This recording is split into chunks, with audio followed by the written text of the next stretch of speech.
some other terms. Here's some other terms of conduct. He just starts naming them all off in whatever virtuous sense you might mean them, and that's it. Like to justify that pursuit sums up in the curbing of resentment, because resentment drives is what destabilizes the negotiation. I don't know if there's any other way to describe it in the simplest and most relatable terms.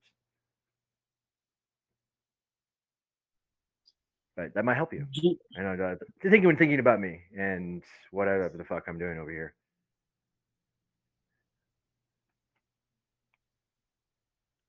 do you agree with the general sentiment and the claim that context-free relationships are much more pure and authentic, like ones that are formed online by willingly investing totally on your own into these niche topics and interests, whether it's whatever it may be, right? I got a couple guys that I talk about strongman with. I got a couple guys that I talk about, music theory with, and I got um all these liminal topics that we discuss and philosophy and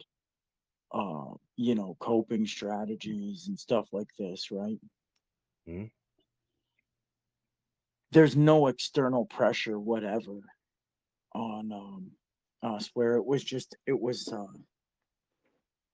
I don't know, having that breakfast the other day with my uncle and aunt. I'm glad that I actually came for it, because I had gotten off a night shift. I worked until I think 3 a.m. and I had to take a little while after my shift to kind of unwind. I can't just go straight to bed. So I only really got 3 or 4 hours of sleep, and then we went out for breakfast with them. They don't live too far, so it was kind of a local like pub breakfast spot, but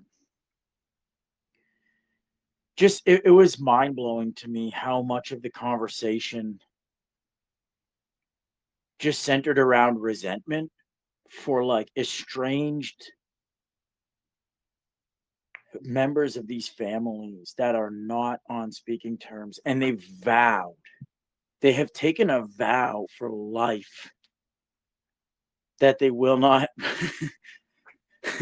they won't put the effort even in theory to like And mend how it. can we politic? How can we dialogue? How can we form a conversation, internally or externally? If this happens, right? You Yeah, make declarations of that we'll never negotiate again. Well, then the whole premise falls apart, yeah. just like Oh, contemplating yeah, no, vows. 100%. I had to, dude, in the moment of like my parting words with my brother, my only brother. And I really had to stress this point. I calmly looked at him and I was like, we are done. I mean it. Like, we're done. Which is kind of my declaration of like, Oh, I know, brother. there are no That's, conditions under which I'm willing to rethink this. There are no conditions possible. I wonder if the condition, if think, I don't know if you can enter this into your model, since I was there too, and when I say brother, I don't know how close to you rate that. We say it to each other back and forth often. You know, with that sentiment, and that one of your other brothers is watching you do this to another brother. Like, and I know the same in like just if you thought about that, watch this happen, right? And it's horrifying. I know what this means. Like this breaking of a network and your network. We've like talked about how these our whole civilization is built on socialization, right? If it destabilizes, so does the wealth in which it's provide, in which it generates, and to watch it fail, right? It's horrifying. Knowing that, like the vastness of the story, how long you guys have been, right? You know, coordinating your efforts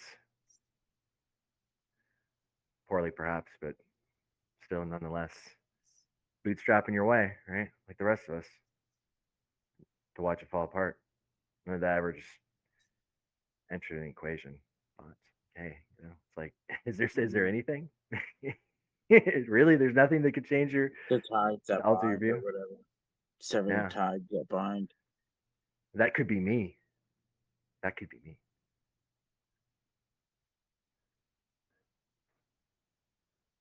Perhaps in theory, sure, it could be anybody. But I think that there is, again, just to kind of stress the point, the kind of voluntary nature of our interaction and my interactions with like other people's and the communities that I sort of inhabit online and stuff like that. It's like it's a lot more trustworthy because you've chosen to be there. Like for example, like A it little doesn't bit, a little bit. I'm compelled to know, like, yeah, the outside factor. It seems fair enough to think of it like that. That there's less, there's less imposition from the you're outside, choosing consent it. from the outside. But well, yeah, but from another set of compulsions, right? Another set of provocatives that are compelling me to be here with you, and I get that, right? We've discussed that our you could say kind of sense of insecurity, right? That drives us here, and I know that I'm bound to that relationship with myself. And so I just contextualize it. It seems like a degree of freedom, yes, perspectively, but it's bound within a set of restrictions, and these are these compulsions, right? That I serve by being here. Like there's, like we talk about, desperation that drives us to these conversations, a solitude, a howling loneliness.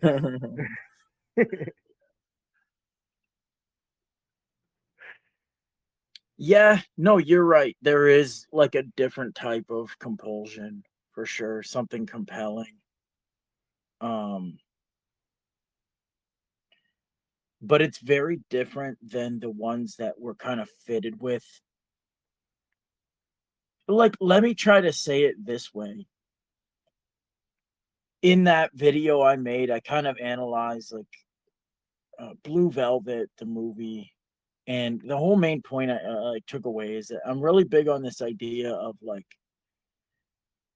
no fixed self, Anatman, kind of like the Buddhist notion or whatever.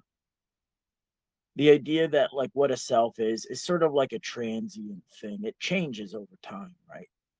And I think in general we like both agree on this without getting like in the weeds with it. Um, it would almost be just from a purely like probabilistic likelihood, it would be very unlikely that you would still kind of like your brother or something after you've undergone like 3 decades of personal growth and so is he. The idea that there wouldn't be this sort of natural like drift, I just think it would be unlikely. Now some people may retort that because you're so genetically similar that your kind of like proclivities and your likes and dislikes will be very similar, and you'll sort of kind of end up in the same like proximate place enough that you can like organically maintain a relationship with your immediate siblings from in your whole life or whatever. But I just there's too much freedom now too with the internet to explore our own ideas, our own we develop our own worldviews, and some people don't. And then Ooh, that's a good thought experiment, like the paradox, right? That in the complexifying, right, of our world, like that, like I said, things are always changing. That a delay in calculating the effect of that change, right? Like to say what you're trying for that to play out, right? For people to for enough time to pass for them to select in such a way to where they, even though they're for a moment diversifying, right?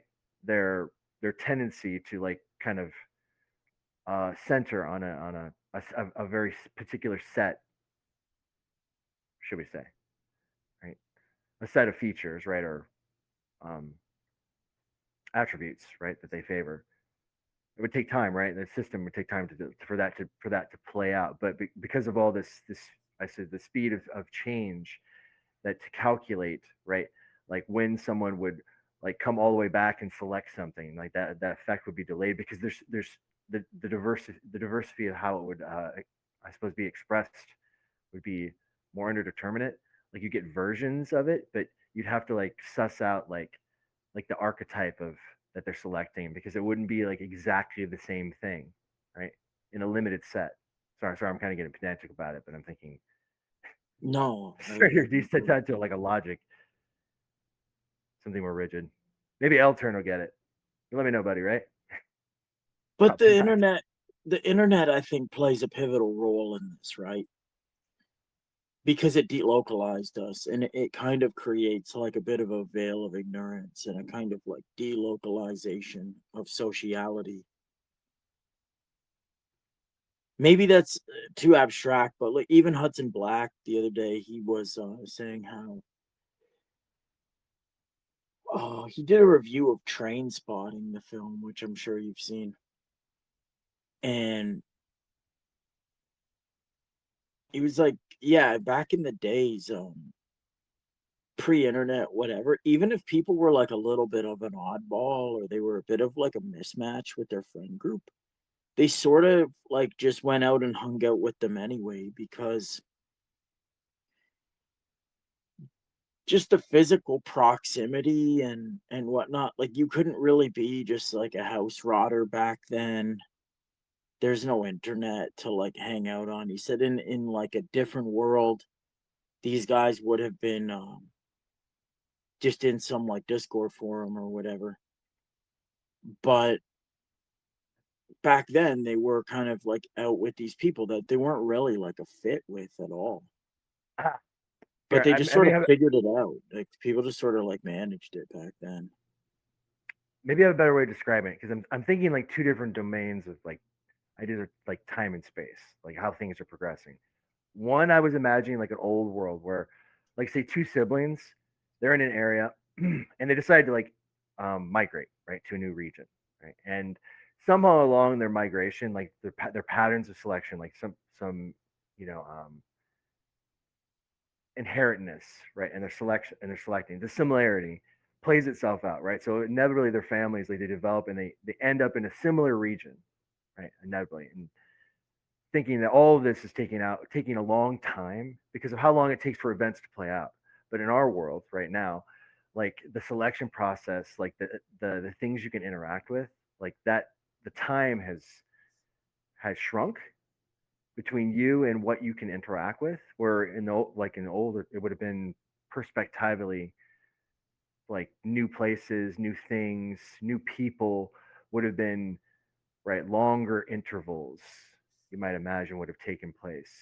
So it seems like a sense of delay between like that would occur. Like it makes more sense to think of it that way. Like, oh, in 100 years they would have both families ended up in America because they don't both preference in a similar way. Is that what you were kind of suggesting? It's kind of modeling it that way. Something, I don't know, familiar, like migration patterns in old worlds. Escapism was very difficult just one generation ago.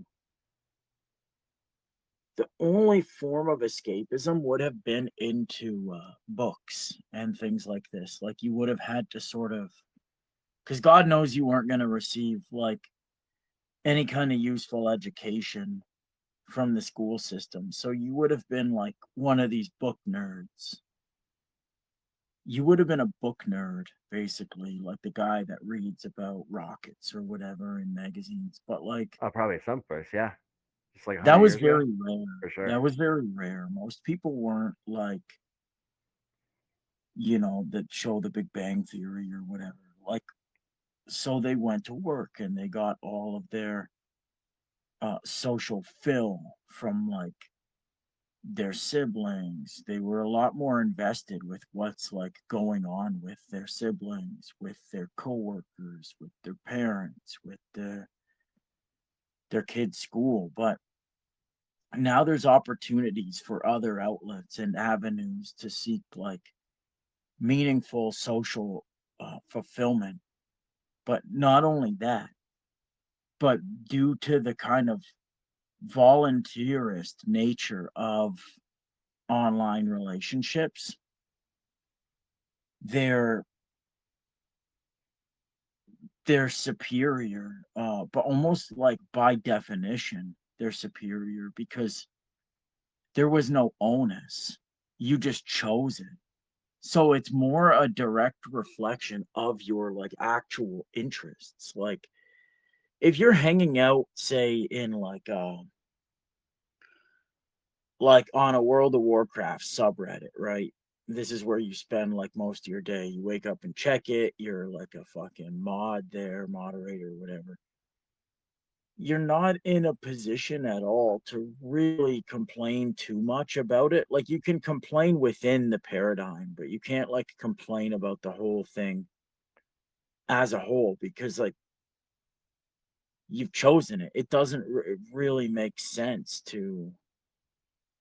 But when it comes to these like civic relationships with your brother, with these guys, you can turn around and make the argument that it was kind of forced onto you. And I've made this argument even as a kid, arguably before the internet was like even really taking root the way it has now. But every time there was like a holiday, Thanksgiving or Easter or whatever, we used to go to my uncle's.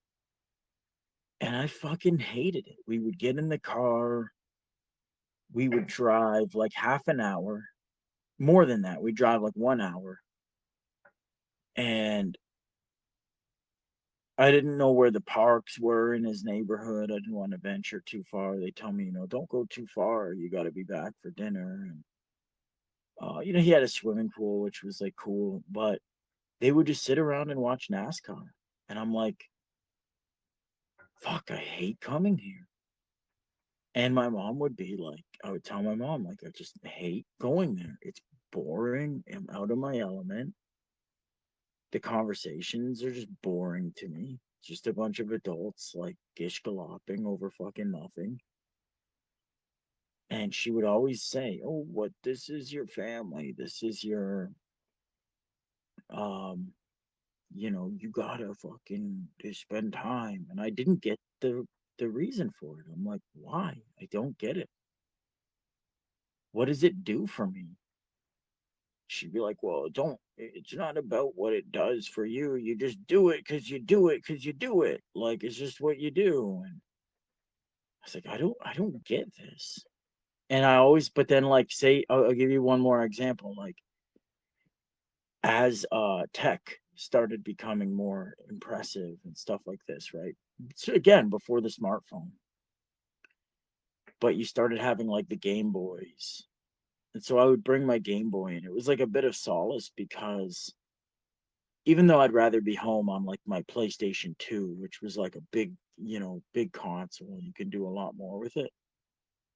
But the Game Boy was like just enough like escapism for me to sort of like manage at these stupid family gatherings I would get dragged to as a kid.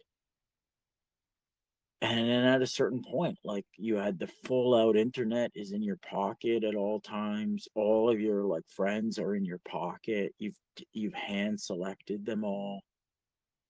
And it's like, dude, I only have so much time and effort to invest in like sociality. There's a Dunbar number. There's only so much energy like and attention, like your attention span's finite, etc. And we're just choosing to like divest to this thing because it's proving like superior on its merit.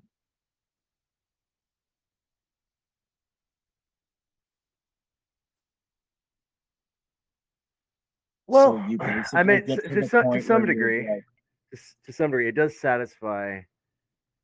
Let's say that. that You need divest or your energy. You naturally divest your energy away from like these old stock familial social bonds because they weren't the ones you chose. You preferred the ones you picked better. yes, but those ones, and you might agree, they seem that um, they're more immediate in their physiological reaction, which is I mean is like anything that tangibly that I'm going to interact with seems to come at more haste, even though the interactions are infrequent. Obviously, they happen more in haste. So, like, say if you need something directly, like money or a place to stay, right, and so on and so forth. These are those who can more immediately address those than the relationships online. This satisfies my I suppose more abstract or idealistic tendencies or desires. Then I need to feel as if like that conversation is like develops into an anticipation of the future, right? And the better the conversation, I have to say that like comes with it like a better thoughts of the future, and that's kind of needed too. I guess you could say kind of maybe psychosomatically, like as a function of psychology, right? That to need to have that kind of reassurance in a future is necessarily able like to stabilize your sense of like the now, right? And what you're doing, and but it's a cost relationship. Like yeah, that has offered that, but it's also offered like well, there's a greater sense of delay, right? I mean, you expected like an immediate response from anyone on this platform to anything you do, and for it to result in a in a very direct physiological interaction.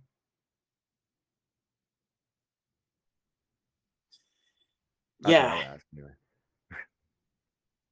the Sorry, the I kind of idea directed that was that question. like the idea. No, it's a great point. Like there are different things that were offered by each.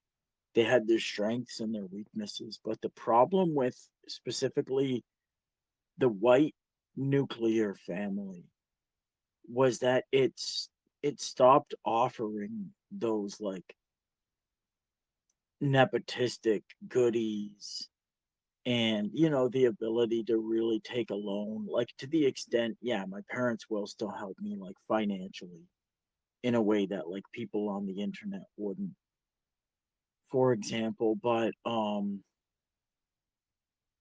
it's just it dwindles at a certain point, and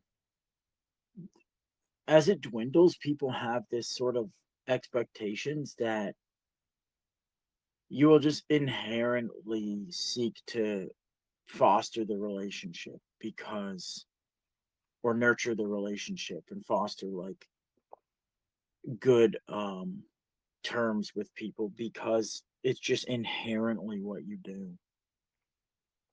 That's what I was They talking about can't really anticipation. provide like an external rationale or like an extrinsic rationale behind, "Oh, you should talk to your sister." Yeah, "Well, I don't that's like her." "I why don't do like that? her." Doesn't that serve like a confidence in an anticipant future? Like what could happen is based on how we're talking now. So if we're able to talk about what has or what could happen, that builds the confidence in an anticipation. Like I know, right? We say to ourselves, I know what's going to happen, right? And then you could but if you don't have that confidence, what happens to a set of relationships? Are they able to anticipate that the next words, let's say simply said, will result in more words to be said, and so on and so forth? Then I mean, it seems fairly consistent that I'm going to try and seek out like to satiate that desire someplace. Right? So I come here, right, to build that confidence, which is necessary for me to like to believe in the now. I kind of I have to believe in it, that there can be a then. Because if I Yeah. don't, right, I'll lose, yeah, coherence, right? And that's where you like your kind of gripes are like the stories of your parents are trying to have conversations that would develop into new anticipate confidences about an anticipant future, But and they've been they left couldn't have them. behind. They Yeah, couldn't have them. I'll get into this, and there's like this is sort of like a two-pronged response, but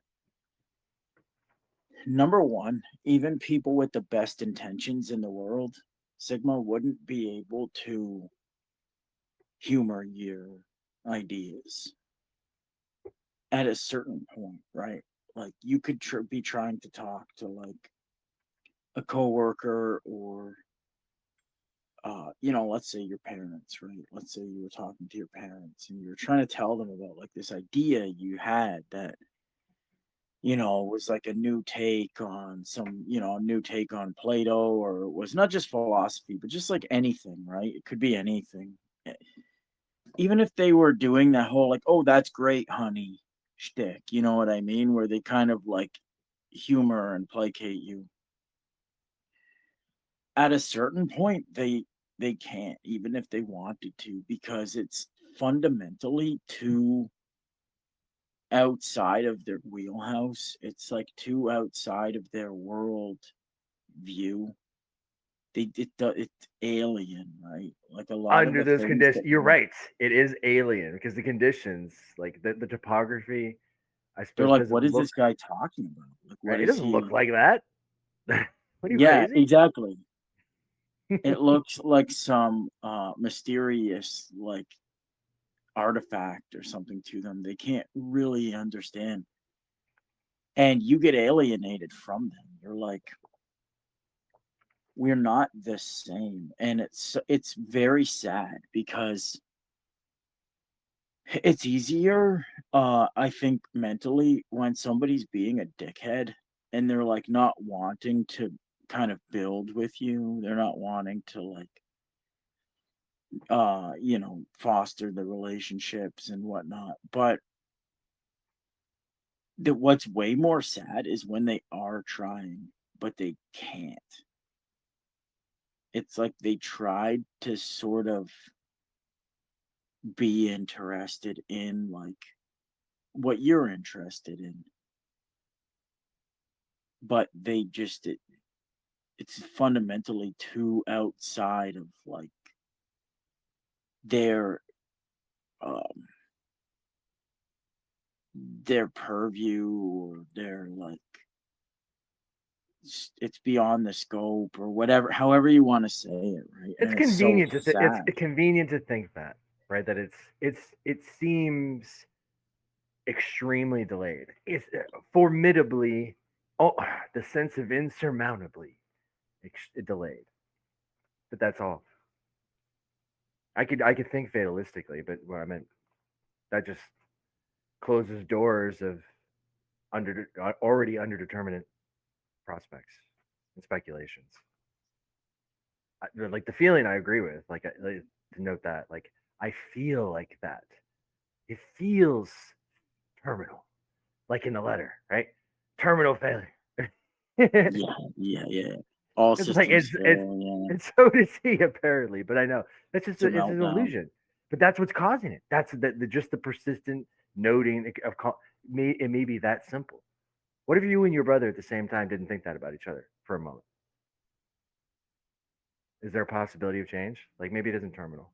Maybe there I is hope. view it almost like, let me give an analogy from a film. It would be like the rooftop scene in New Jack City with G Money and Nino. And G Money's kind of like, man,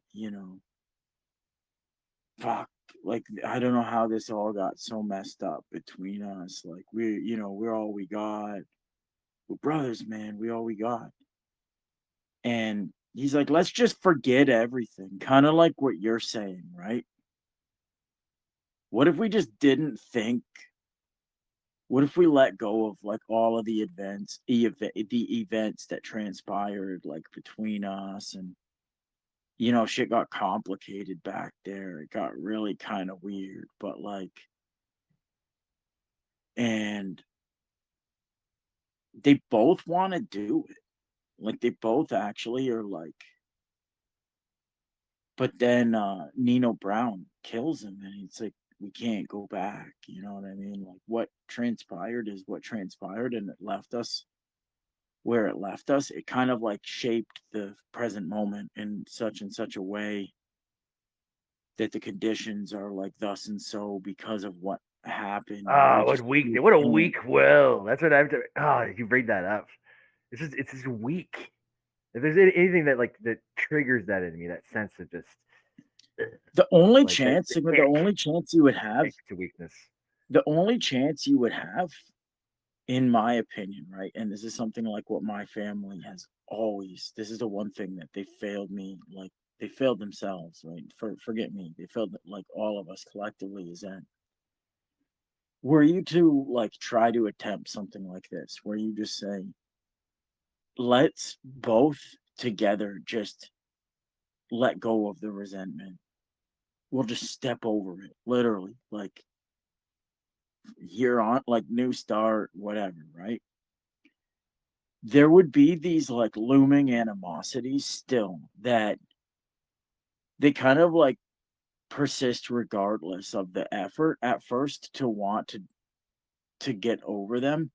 The Hmm. only way would be to constantly have like this very open communication, like extreme vulnerability, and like extreme kind of putting the egos aside and stuff like that from all parties involved. The level of humility and the level of like um honesty required to do something like that is something almost nobody that I've ever met can like demonstrate. I strive to do it, you've striven to do it, and like it's not like an unheard of uh character trait or whatever, but it's like Curbing that resentment, brother. Because I'll tell you this. Although let's steel man you. Say yes with all these, compounding factors. There's still one thing it's all relying on is that without the hope that there could be, there won't be any at all. Essentially, despite all these, with all these other things you just mentioned, right? All, the hope of a reconciliation. yeah. If I give up, Even if you can't envision the conditions under which it would be possible, yeah, you have to hope that eventually it will become like realizable in some sense. You can't say it's like they're like necessarily precluded from happening, but it's like I told you before, like when we went,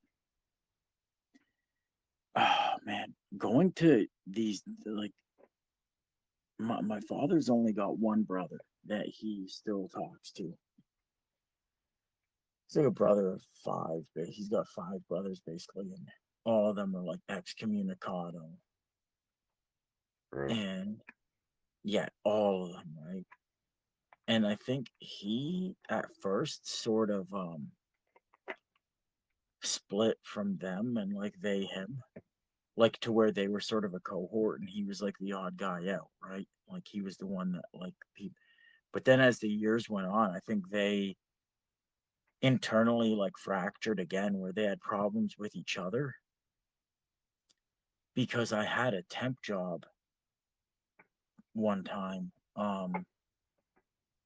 For almost a year, I worked at like a factory, and my uncle worked there, one of his brothers, who he had fallen out with. So we didn't, I hadn't seen him in like 10, 15 years, whatever, 15 years. And he even asked me, he was like, do you know who I am?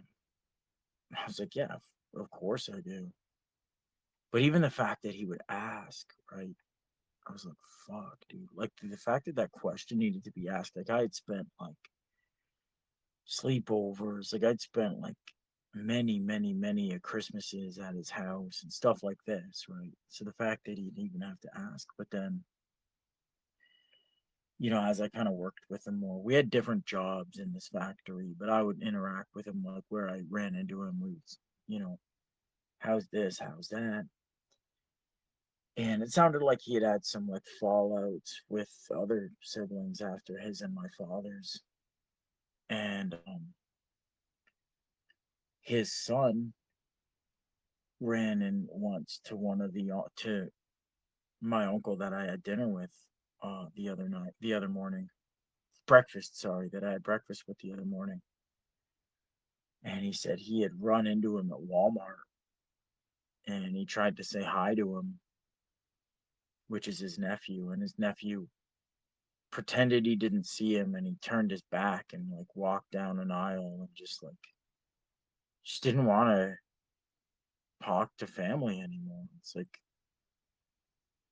I don't want to pretend anymore to try. It's awkward because I don't like you. The only reason you would talk to me is because of all this like compelling factors that I was like that existed before I was like came of age, before I became an adult or like a free agent or whatever. So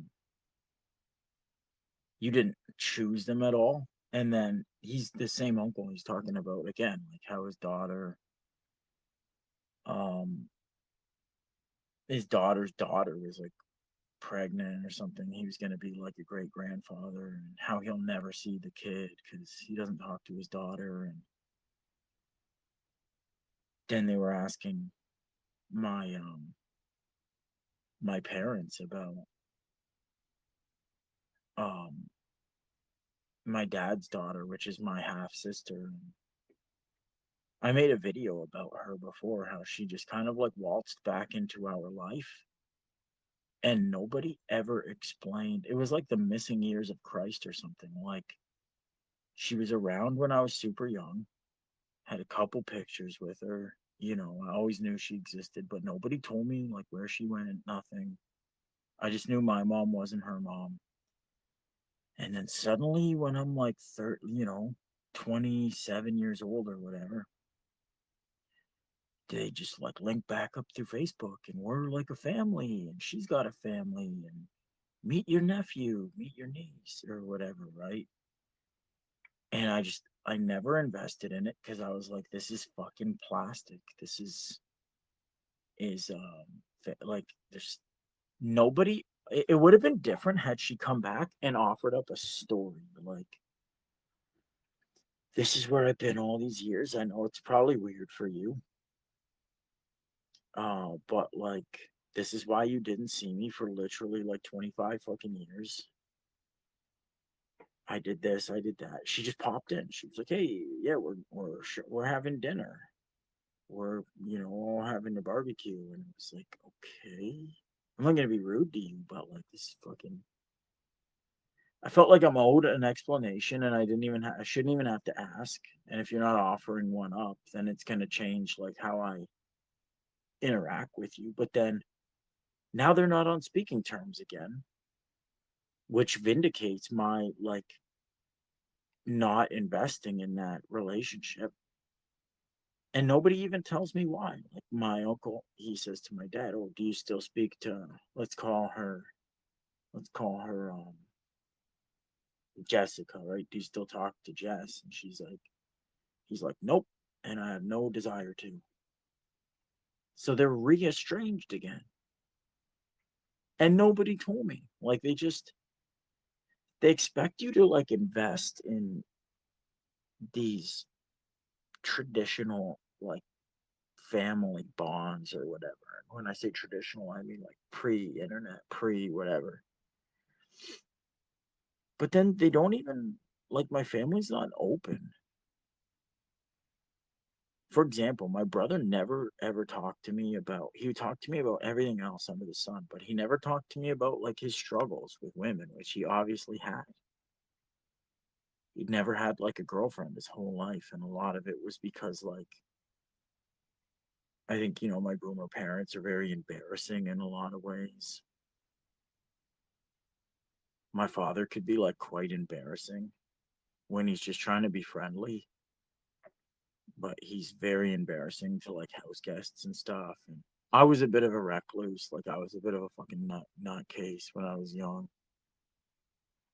And I think my brother just like it sort of played a role. He would have been incel anyway, but I think he was like, man, I couldn't possibly like introduce anybody to my family. Like he's super ashamed of all of us. Yeah, And yeah. now he drinks It's a all the big time. network of resenting the things you're reliant on. Holy fuck, dude! This is the situation we're in. You got to resolve this. Like it's as easy as an acknowledgement, but getting people like brave enough in a circumstance where they're compelled, right? Because it really takes compulsion. I can't say it didn't for me. Circumstances, aligned just so that I couldn't unrecognize it, and now it's ingrained. Like I've imagined ahead, and I can't. I've of all the circumstances and how tumultuous they've become, that to still to deny this would be. It seems impossible now because I can't turn it off. It's on all the time, from the moment I wake to the moment I fall asleep. There's no more. This is the most persistent, like a version of this or this sentiment that's kind of arising in this conversation is that this my whole is just curbing my resentment and generating as much generosity to any to it all, because without which it falls apart, as I've seen. Right, that's all that's ever falling apart is our lack of holding it up, which is what's required for every statement, right, for every thought, for every consideration, even This is a now. really profound point. This is a really, really interesting point. Is that the extent to which the social world, which is um the thing that really separates us, it's what gives all meaning. Literally, without that, you just have like depersonalized atoms like swirling around in the void, right? It's like the social Even world that is that, still not capturing the estrangement. for sure, you yeah, for probably you sure. might even have I'll go that. further. Yeah, I agree. I would actually not even grant that, but like, let's just say for the sake of this, right? Like the To really demonstrate the profound point. trivialization. Yeah, exactly. Like just for kind of the broader point to be made is that the social world, which is wherein all meaning is, all of it, like teleological, semantic, anything, right? The idea of like ends, goals, directionality, and then meaning, like the fact that when somebody says like I don't love you anymore, that it breaks your heart. Well, it's just vibrations hitting an eardrum in one sense, you know what I mean? The idea that it's impactful is like completely downstream from like human like semantic conventions and stuff like this. Now, all of that is just held together by things like language, which we're responsible for, things like interpretation, which responsible for. So whatever the whole social world, it every single like pound of it is being held up by humans and by us. Yeah. Um so like what you're saying, yeah, when you say it's terrifying, I don't think people listening to this would like fully understand like what you mean. I'm trying to kind of like elaborate on I your think you're point doing a of that better a job. You're little bit. scaring the shit out of me. Yeah, because when you start seeing people walking away, they're like, I'm just not holding this up anymore. But they're ignorant to the fact that it's like, dude, you understand that definitely the idea of meaning, definitely the idea of like all these things, love and trust and whatever, right? Whatever, these are conventions that like humans are responsible for. We constructed them in a certain sense. They're not like discovered features of the world or something like that. There's something that we kind of like uh forced into existence by like faking till we made it or something like that. We can acknowledge, instead of saying, I'd say better, instead of, because that's gonna a whole nother set of, arguments. Just say that at least we can acknowledge that we can't divorce ourselves from um our role in building these things. And like you're noting, the obviousness of socialization, of language, of concept, right, of convention, those things, even like logic and rationality, right? A mind, right, is a social convention to which I suppose of all of you, right? And without which, right, which is the terrifyingness, if you deny this of anyone, this generous notion that you have a mind, right, to think with, then you destroy the found enemy. That's how scary it is for me. You attempt to destroy that which we're relying on. The social convention, the family, is just a further abstraction, right, of what is already fundamental. Right? We just build Certain that on things, top of it. some people would be shocked by some of the things that might be destroyed if everybody walked away and went into kind of like solitude with their ideas. It's like even things as like as fundamental as like time, right? I don't know the extent, like not to go down that rabbit hole, but I'm just trying to stress the point. I don't Well, you've even thought know about the it extent some, to right? which You've like, thought of the Vedic texts and Buddhism, right? They talk about it. That's their yeah, idea. like I don't know the extent to which like time even exists, or if humans like together socially almost like contrived the idea of it. So if people stop buying in a certain sense, John Searles talked a lot about his books, Making the Social World, where he talked about how declarative sentences work, speech acts, as they're known, like speech act theory, where you basically Shut the have, door. yeah, so you would have like, well, it would be like the court is adjourned or like something like this, right? Um, you would have three types of kind of a statement, I guess. One of them, he would say it's um, world to word. One is word to world, and then one is declarative. So, like a world to word is you're trying to capture the way things are. Like you're saying the cat is on the mat, right? This is the classic like. So you're just simply trying to like use your the directionality is like world to Vector. word. It's a Like it's a vector sense. Social yes, and convention. then the other would be like close the door, right? Is the like a famous that's word to world. You're trying to use your word to change the world.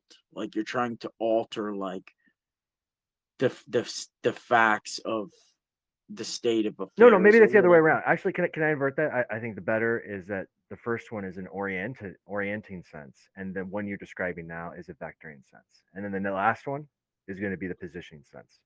Well, the declarative is the most interesting. A speech act is that it's almost like an umpire calling the batter out at first. He calls it, "You're out," right?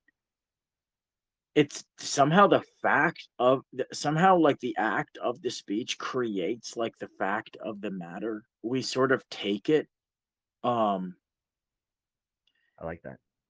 it's like the when there's certain things like a declaration, declarative sentences. Yeah, You're they're saying like like different.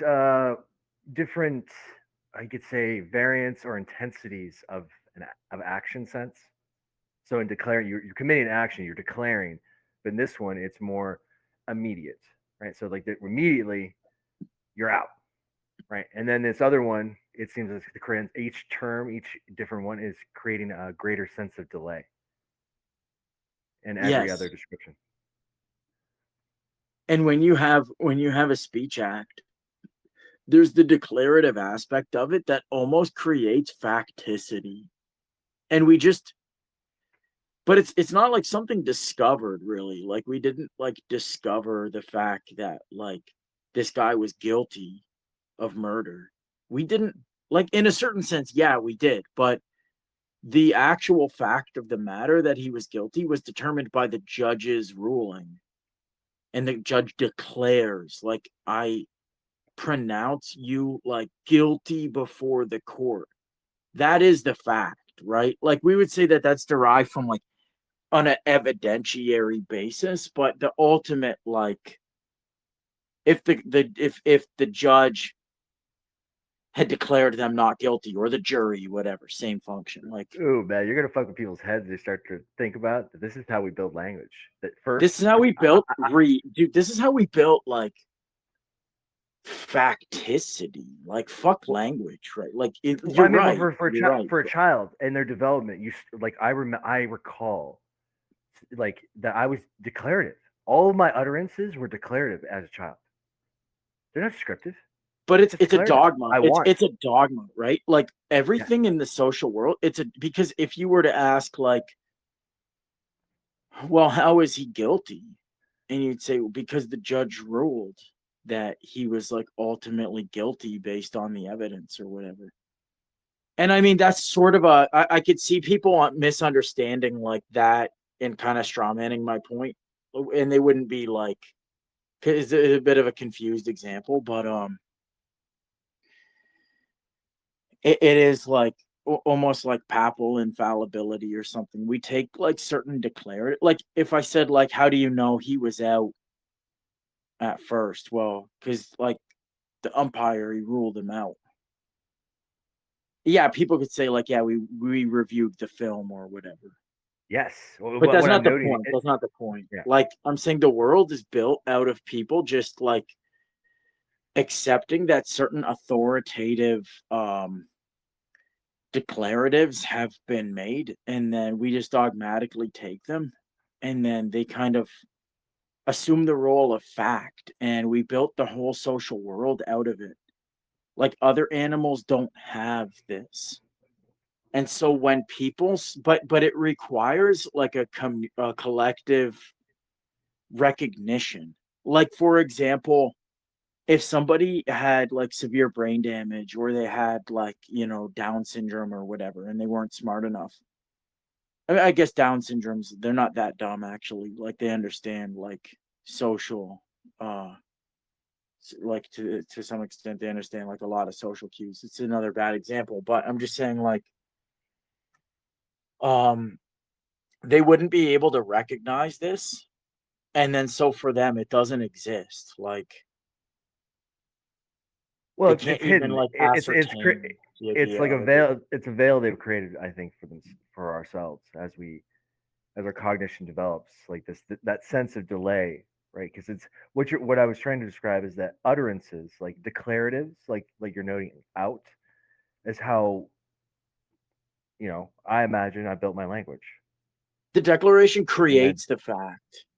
it creates the fact, but then like that sense of delay, like all the other uh what do you call it, action senses that you described Yeah. were like a demonstration of of the building of delay, right? And that, but it's all built on top of these declarative statements, right? That these are action. What was the term you used? We bestow This. the authority ultimately, like, for example, right? Say everybody watches like a baseball game, right? Mhm. And they say like, yeah, that guy was like out on third. He was out at third base, like the ump called him out. People don't We defer to like the umpire.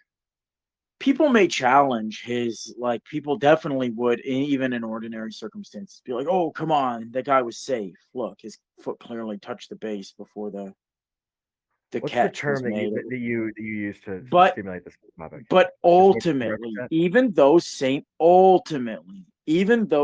people who didn't necessarily fully agree with the call, they would still ultimately defer to the umpire, like, moving forward. They'd be like, okay, like, moving on, like, yeah, the guy was out. he's out. This is now like where the game stands and stuff. Like they wouldn't just refuse. They wouldn't just refuse to like proceed. They would have like sour grapes about it or whatever, but ultimately, like the authority is like a feature of language is that like certain like if you told me like I'm hungry, even with like private phenomenal reports, like if you told me I'm hungry, if I said like no you're not, or people might do that but for a different reason, but if I said like phenomenally you're not experiencing hunger, like I don't believe you're having this like subjective qualitative state, it would be so bizarre for me not to just kind of like grant you that, like with no evidence at all. I would just tend it would be bizarre if we didn't just grant these things as like true without evidence. Can you You know reference what the I author mean? again for me?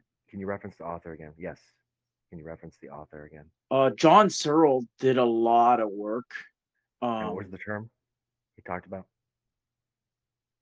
His book is Making the Social World, and it's kind of About the type of it's terminology we're discussing right now. speech act theory. Speech Act. Speech Act. Okay, there we go. Boom. J.L. Thank you. Austin. J.L. All right. Austin in the Speech Act. Speech Act. Yes. That's Certain he's kind of honing in on the fact that certain types, what there's a isn't certain what speech. isn't a speech act. That's the whole point. What isn't? That's what I They was would trying to note. say they have a very, they do have like, and we could kind of like quibble over this, but they do have, I think, three like species of statement, more or less. One of which is a declarative, i.e., like a speech act. The other two, like I said, they would be kind of like report statements. Like you're simply making a report, like, oh fuck, someone spilt coffee here. There's no effort to try to like do anything but capture with our language the way the world is. And I know that's not straightforward, but let's just like keep it simple for the moment. Like they're simply trying to just make a report with their words. And then the other ones would be that they're not making reports, they're trying to compel, which is sort of like deontic in a sense. Like they would be saying, you ought to clean that up, clean that spill, go get a mop. They're not making a report. They're not saying, oh, some guy went to get a mop. They're saying, get a mop. They're trying to change the world with their word rather than simply report on it. But then the third species is like the most interesting because like they call speech act. There's like an action that's something about the nature of like a declarative sentence is such that we kind of just agree to grant facticity to it without any real burden of proof because we've bestowed authority on the declarer, the person making the declaration, right? Like the Declaration of Independence, like he's saying, we now declare our independence as a nation. It would seem very queer if you turned around and asked him, like, how do you know like how, like what is the evidence of it? Like the evidence of it was that I declared it. Like I stood up and said, we are now like a free nation. We're independent. It wouldn't really make sense to ask for any further proof. How does he know It that? may. Let's think of another circumstance. The Imagine fact, I the said, statement is the fact. Like there's no gap between like the statement and the fact when issuing declaratives. Like it's they're kind of like maybe. two sides of the same coin. Are you sure? Are you sure? Because you think about if I were to ask, and somebody has asked me this, think probably you have once or twice. If I were to say, I don't like this, and then you might ask me, how do you know you don't like that? And then we go through a whole dialogue, right? Essentially contextualizing, right, a preference, right, and the idea of preferencing itself, right, what it means to want, right, and so on and so forth. As a think, what if? and Searle doesn't make this point. He's like quite a. I'm gonna address that. I'm just gonna kind of get there. Um, Searle, it would very much disagree with my idea. He's a philosopher of mind. That's what he's typically. He had kind of like two careers. One of them is much more in like semantics and this kind of linguistic theory, but he's a philosopher of mind and he does kind of put all these things together, but he's a dualist. He's a property dualist. And but for me, I almost think that declarative statements somehow are like an integral part of the sort of illusion that we have a mind. Like it's more like this, right? And I know this seems like very hard at first for people to like intuitively grasp, but we think that we have a mind and we have these thoughts and then we formulate them into language and spew them out. Whereas it may be the complete other way around, that language may have like fortified the notion of the existence of a mind for you. Like it could have been the mind is like a certain way of talking and thinking about certain like making declarative sentences about qualitative states that are just they seem like they're private. It seems like you're having a private state that I can't access. Like you're experiencing you're saying like I thought I saw something red, which is different than saying I saw something red. You're saying I had the appearance of a red thing. I had the experience of seeing a red thing. Whether or not I'm mistaken or not, that's a totally different. Then you're debating the fact of the matter, but you're just saying I had the appearance, right? Like correct or not. If I were to just say like, I don't grant you that you said it would sort of unravel the whole thing. Because then you would ask like, well, what evidence could I even possibly bring to try to convince you? Like it's my private experience. Like only I had it. It's in my mind. You're not in my head. Yes. But then I think all of that is probably sometimes it's kind of held together by like language in a certain sense. Like I don't think that even like an infant, like it doesn't really have a mind supposedly until it has like a linguistic schema which features in it like certain aspects of Well, to utter it, to utter the when we say, the I declarative mind that, statements or I create think that, incorrigible. like They when create incorrigibility, like that you're not capable of being wrong about having experience like a quale or something like that.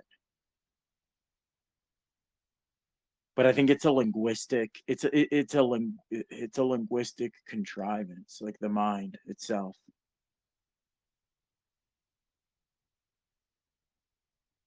will linguistic be like a thinking contrivance? Because you can't divorce it from like that. And language is communal. Like you don't have there is no possibility of constructing a private language.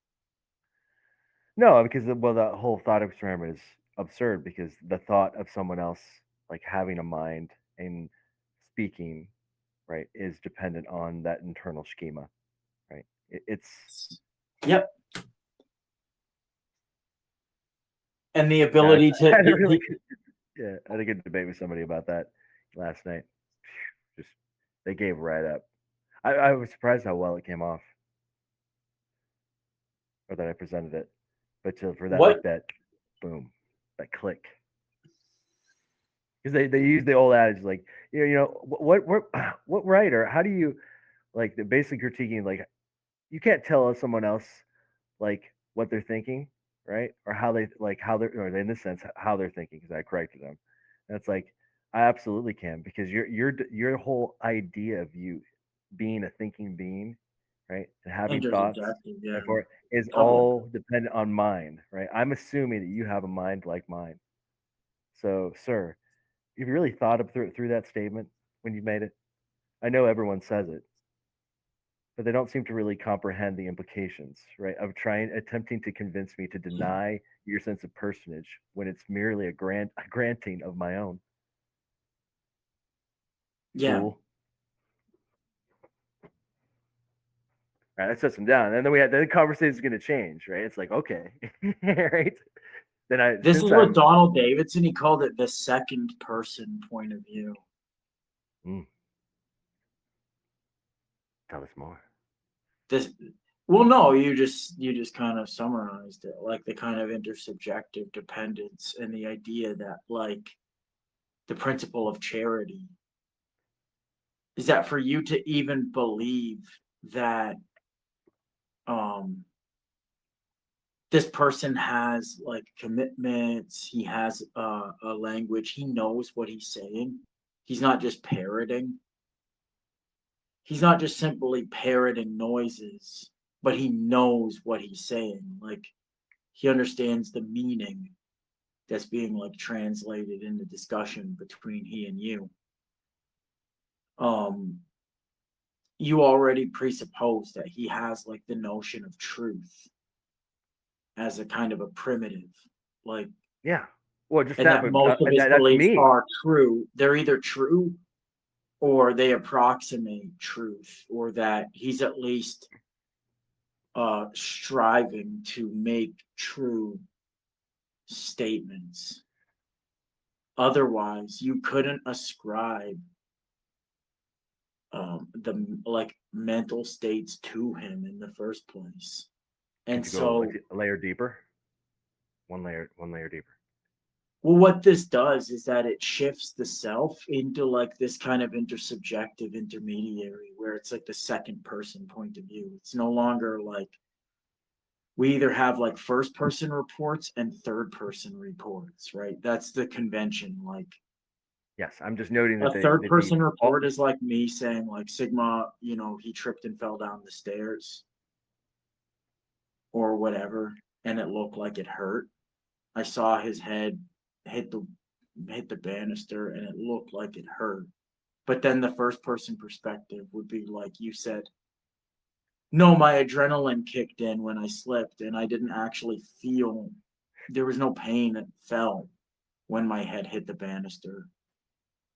Like I didn't actually, it looked like you're saying as a third person, you're saying, but the second person point of view is much more like what is entailed by what you just described, and I kind of like continued on from. oh, okay. Yeah, I guess thanks for rounding that out.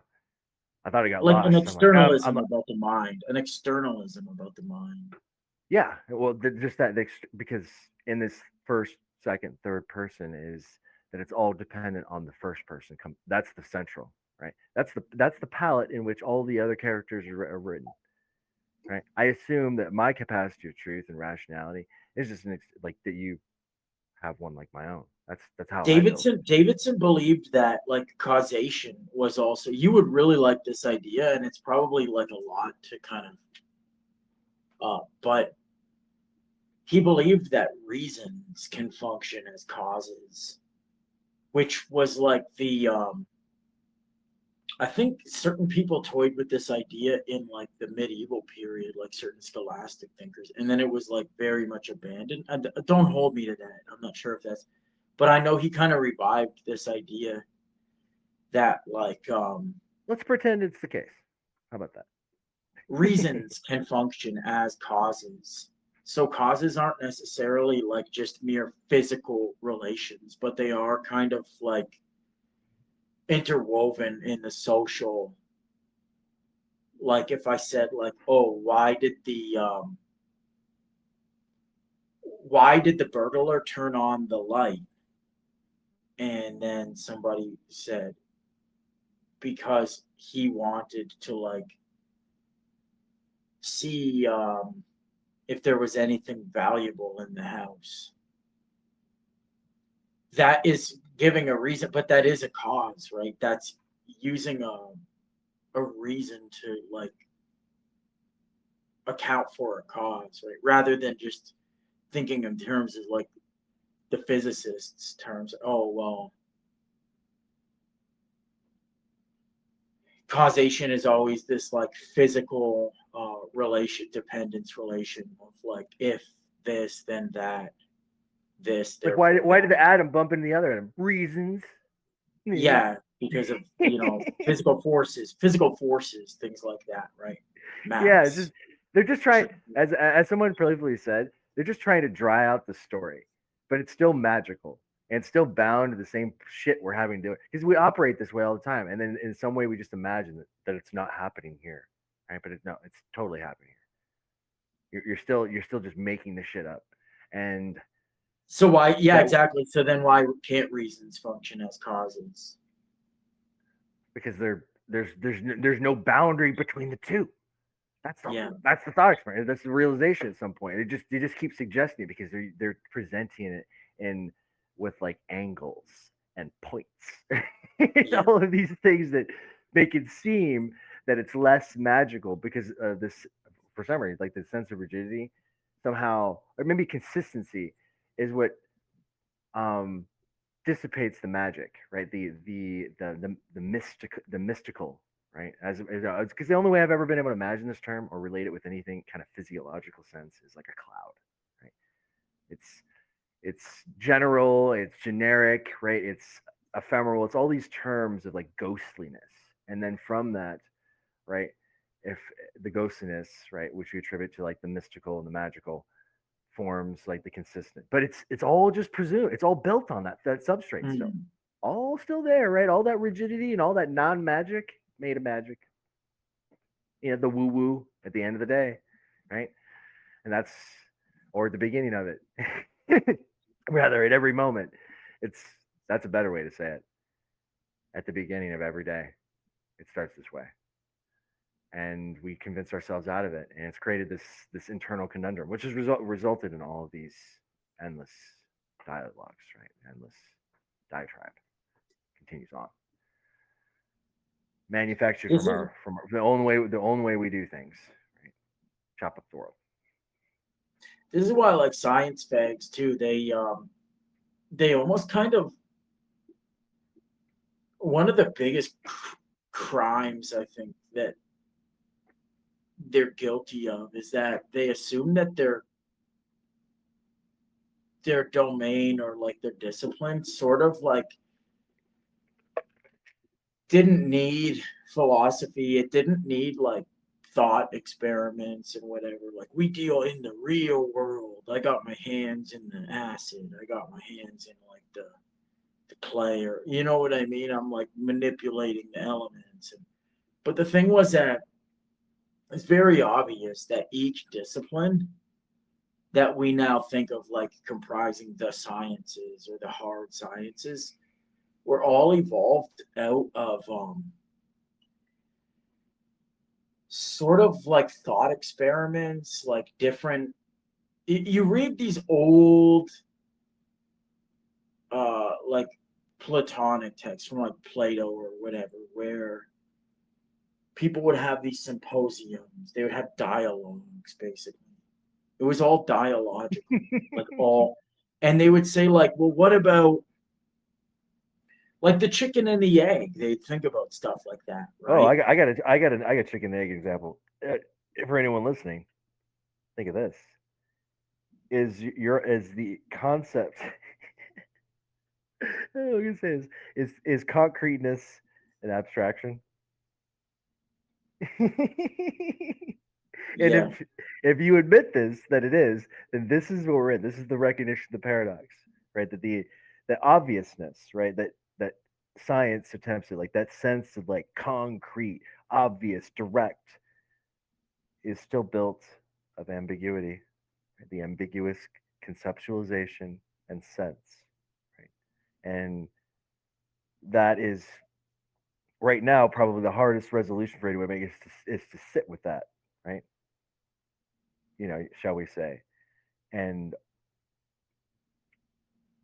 that there's a sense of acceptance that If you that's say no, not you're working. like a Whiteheadian, basically. That was like the whole kind of purpose of his.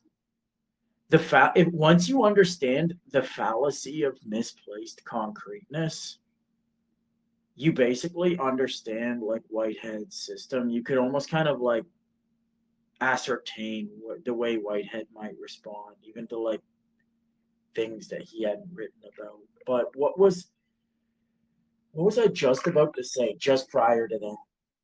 Oh, okay, I got it. So you would read these old like ancient Greek, these like dialogical, like Socrates is talking and they're like having a dinner party and whatever, and they're like, if this is an example of justice and that's an example of justice, then like what is the kind of like essential nature of justice rather than like the accidental instantiations of it or whatever. Like what, and they would get into this. Like you would have, and they had all the guys do. Like ancient Greece was impressive. They had all the same arguments. Like you'd have a guy there that was like very materialistic. They would, I don't know the names because that's not like my forte, but they would have like a guy that was like basically like the modern materialist. You'd be like, oh, why do you need to even suppose these things? It's kind of mental masturbation. And then they would like just, they'd have a dialogue where they were like, no, because even if you say it's mental masturbation, you still have problem X, Y, and Z. Eventually, these little like debates, these quibbles, these dialogues, whatever, they would start to kind of like sprout off in these certain directions where they give rise to like physical sciences where it's like it starts to kind of delimit itself. It's like no, we actually understand like where the border around physics is now.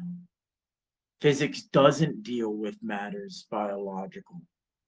It doesn't deal with organisms. It doesn't deal with chemicals. It deals with particles and stuff like, and it finally finds its like what it is and what it's not. But that was a very like slow progress. You see with like certain, obviously Aristotle had no conception of like physics as this delimited like domain or whatever. It was like completely interwoven with his view about like creation and divinity or whatever, right? Causality, all these things, right? Teleology, it was all interwoven. And even when you get to Newton, which is like much more closer to us chronologically, he's still calling his book like he's still calling what he does like natural philosophy and things like that. So they could say like at that point you could sort of see like where the process of delimitation was that it was like they were like, okay, there's like philosophy and then there's natural philosophy. It's sort of a bit more, it's a bit less pontificational. It's a bit less like you're just drinking beer at a dinner party and saying what if, what if. It's like this is a bit more, we have some I devices see here. the distinction, or at least I imagine that one was like maybe like a branching, and one was in physics. Um, well, it's to me, it's the measurement of action. Mhm. The But term. now the point is like now we've gotten to the point in the story where physics is like it. We have all these textbooks. It's a well kind of defined thing. And then they sort of kicked the ladder down and they're like, no, we were never philosophy. Like we always thought those guys were fuckwits. Like we do the real.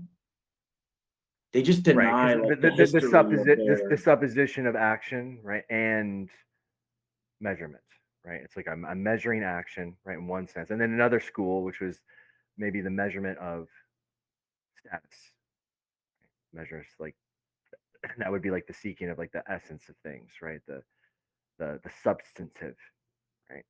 And then like physics is like, oh, I don't care about the substantive things. I care about like the s. Maybe you can think of like of the force of things, right? The source, right? So source is considered like a point of action, right? Yeah, So there's a kind of a conundrum to it, right? Because like 100% the history is on my side when I say this. 1,000%. Like I'll 100% right on this. That anyone who's taken a study, a survey of like the history of science will immediately recognize that what the sciences it's almost like a particular approach to certain branches of philosophy. Like it just sort of prides itself on like these primitive notions like stance independence, veridicality, right? Veridicality being like kind of indispensable to any hard science. The idea that the what you are inquiring about is out there. It literally is like something that existed before humans did. like the question, And right? and The prompt is not generated right from those who are espousing it, like the self prompt, because that's to me what a question is. Right? It induces itself, yeah, yeah, right? yeah. I just Suggest got what you meant. Yeah. I just got it. Yeah. Yeah, like it's a stance, it's a non-participatory like domain. Like um the question waits to be asked, right? yeah, As if it's you have already out there. you're an observer. You're a bystander or like an observer. The scientist is an observer, and what he observes is a world beyond himself, meaning that it is in fact veridical. It's out there, right? It's not like he's not he can interact with it. He can observe the phenomena that like Observation is transpires considered there. a But passive to an active, right? yes, Generator. yes, he's a passive observer. Yeah, exactly. That's a good term. Like, whereas then you have these attempts too, and like some of these, I don't know, like quantum theory and like Whitehead's physics and John Wheeler and these guys, they were like, no, no, no, like the double slit. They construe like the double slit experiment in a certain I know way, who'd be such going that crazy right now. Is the problem like the language game. Bring that back in. yeah, Is a is a forgetting that this that that all speech is a sense of action. Right? All terminology is built on that, and somewhere along the way, the delay, the sense of delay that's created in the action sense, creates uh, this gap you're talking about. So someone thinks like the idea of observation, right? It's like, oh, you think passive, right? Well, hey, what, buddy? That passivity is active. It's an action sense, as is the idea of activity, which is just a greater action sense, but it's all active. And that notation has been lost in the language game. Or it gets confused. It gets like covered up by the veil of itself. As we speak it, we forget what we mean, such or how we mean it, which is and just this. it's necessary to it's the dilute the misnomer is probably necessary in order for like the methodology to fulfill its like intended purpose, because you can't. I do have almost like a terminological dispute with participatory models of like scientific inquiry wherein like Whiteheads and they're probably more correct that, like, yeah, the double slit, like, you skew things by even, like, trying to prompt nature to reveal her, Well, what sense inner do you mean workings, that like. in light of the China when we talked about a couple of years ago, a few years ago, when we heard rumors that the Chinese were wanting to incorporate, like, say, like what maybe we were discussing, is a greater acknowledgement or more obvious acknowledgement of that action sense, like in their sciences. So they what Mhm. if they start terming them like that and process language, let's say, right, where it's, shuttling, yeah, we're gonna just, instead of confusing the shit out of you, right, we're just gonna reduce us doing that. That's how I see it. Okay, And that's there were how. many, yeah, there were many attempts like this. Cybernetics was some like a movement, and I think it has a lot of merits to it. Like, I think it's much more closer to the truth of the matter, right? This kind of like multi-directional surveying. Like, they always use the thermostat analogy just for like simplicity. It's like the thermostat changes the temperature in the room, but the temperature in the room like uh changes like the inner state of the thermostat, right? Like whether or not it's prompted to turn on or not by like the room. But then so these two things are like mutual, like Buddhists would call mutual causality. And science is probably, like, realistically, it is probably way more of that kind of like Buddhistic mutual causality or cybernetic, whatever, right? Where like these two things, the second you engage with it, like it's kind of changing you as you change it, as it changes you as you change it, like ad infinitum, right? But Yeah. I think there's a problem with seeing it that way. There may be a certain like a misnomer that is like inaccurate yet requisite in order to really like operate as a scientist. I think to some extent, and again, I'm not a scientist, I'm just like a Well, no, could you do, let's say this. philosophizing science, Let's say but let's say that. just to like, Oh, God, sorry.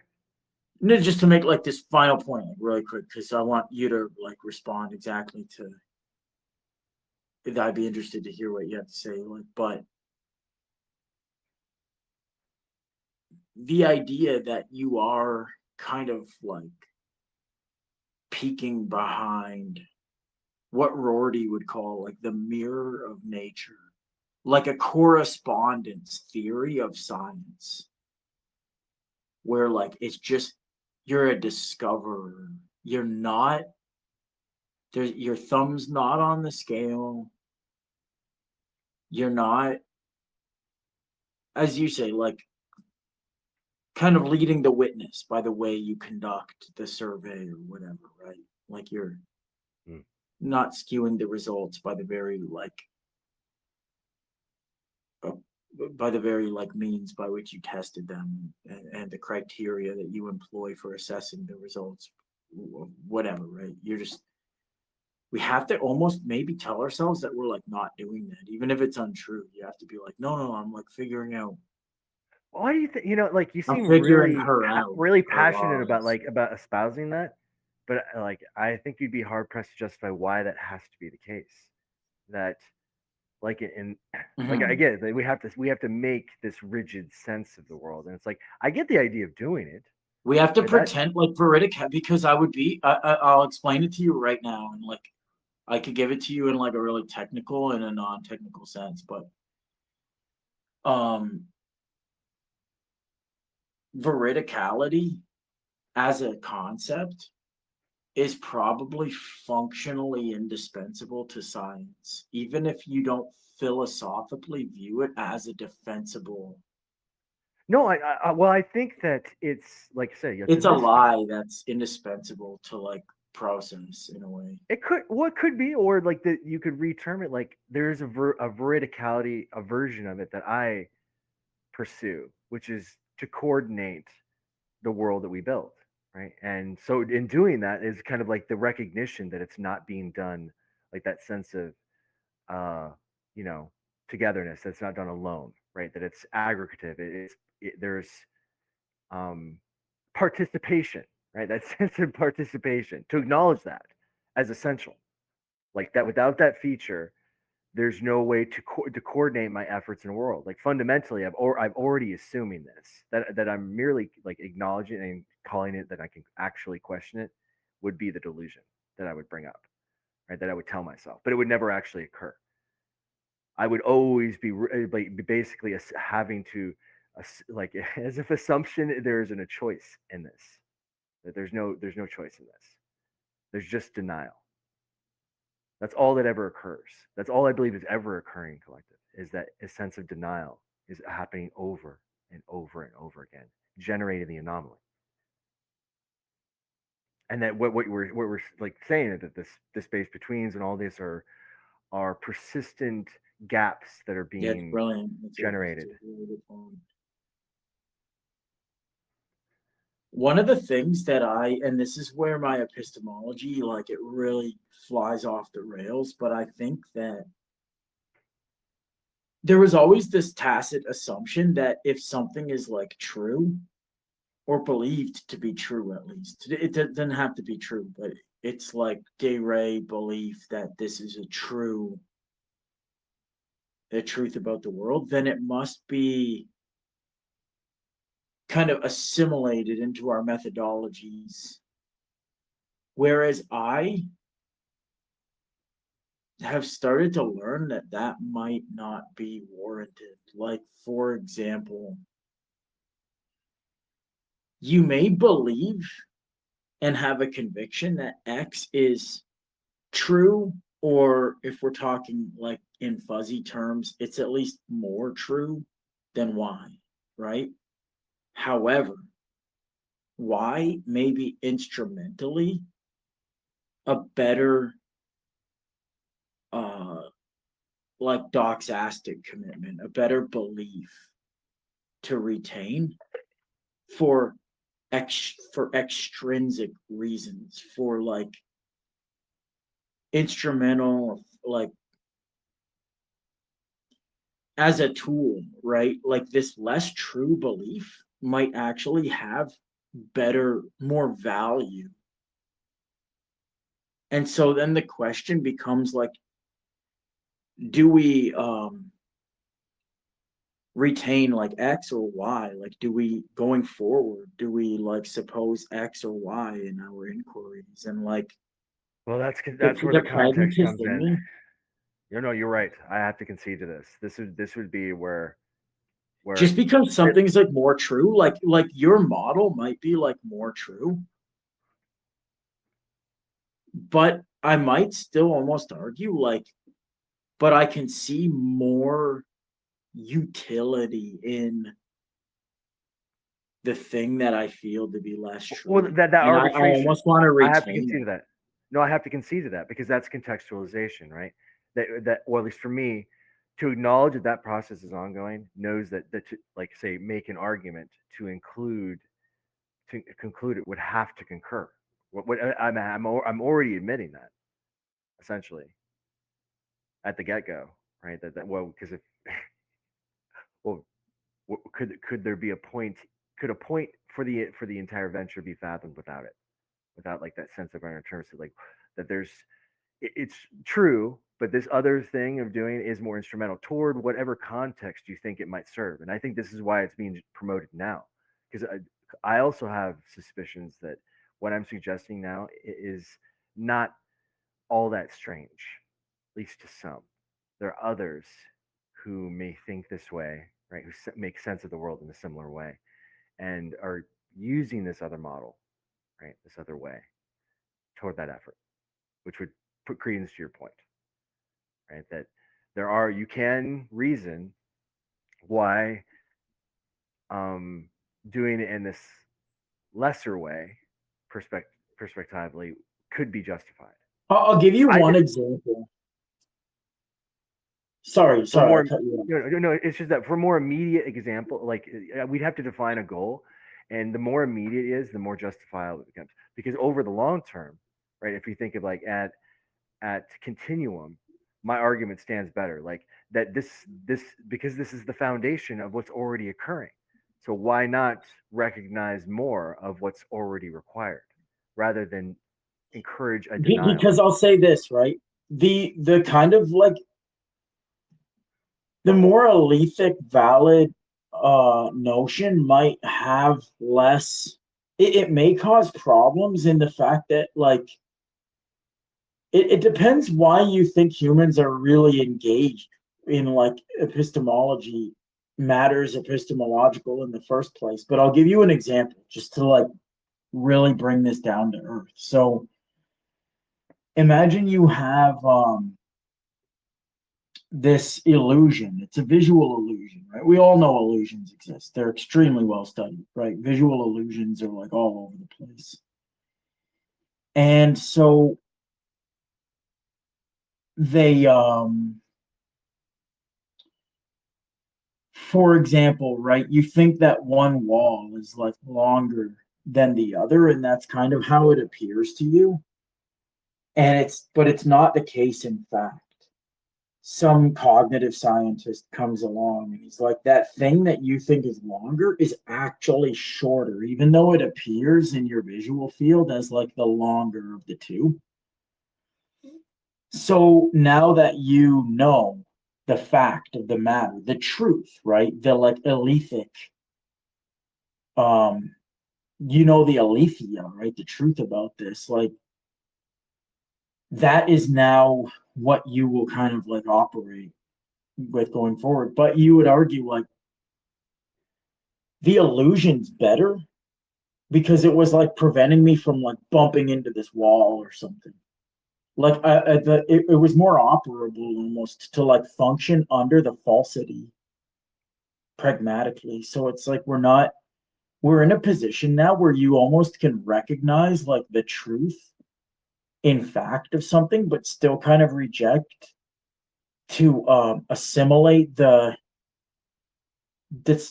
kind of alethically superior notion into your web of belief, because you're like, no, we were getting along way better with misnomers and falsities in our views. Like they were, and this is what I realized too from listening. Like I went on that big kick listening to a lot of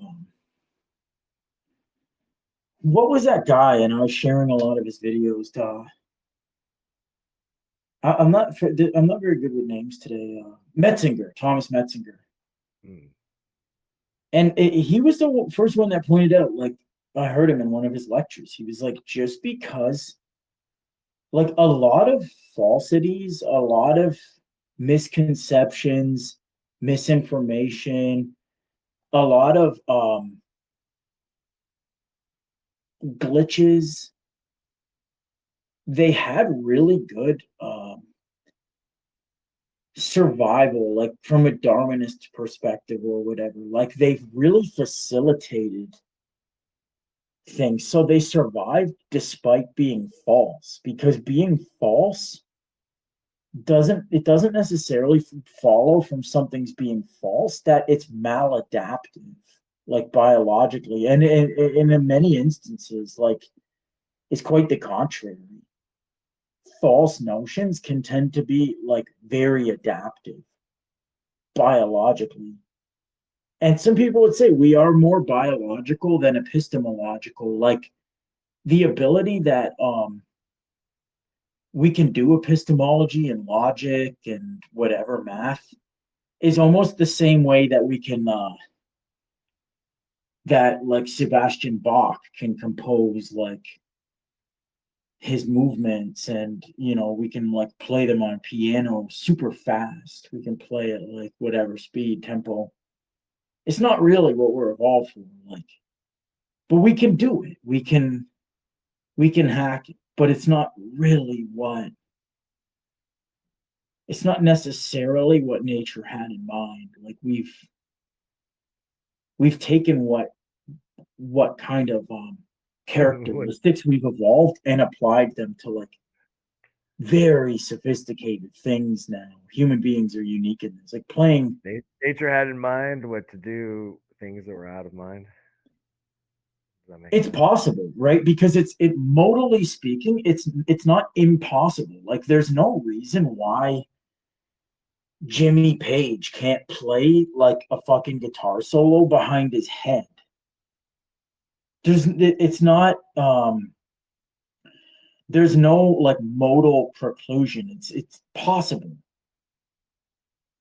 There's a lot of things that are possible, right? Like for example, writing with your feet. You can clasp a pencil and you can write a book. What if that's nature's function? Is just to take that sense of possible potential and make it actual, and that's all that it does. They're very generic notion, and it's created a very specific. It continues to specify the conditions. That's better of that Mhm. endless pursuit,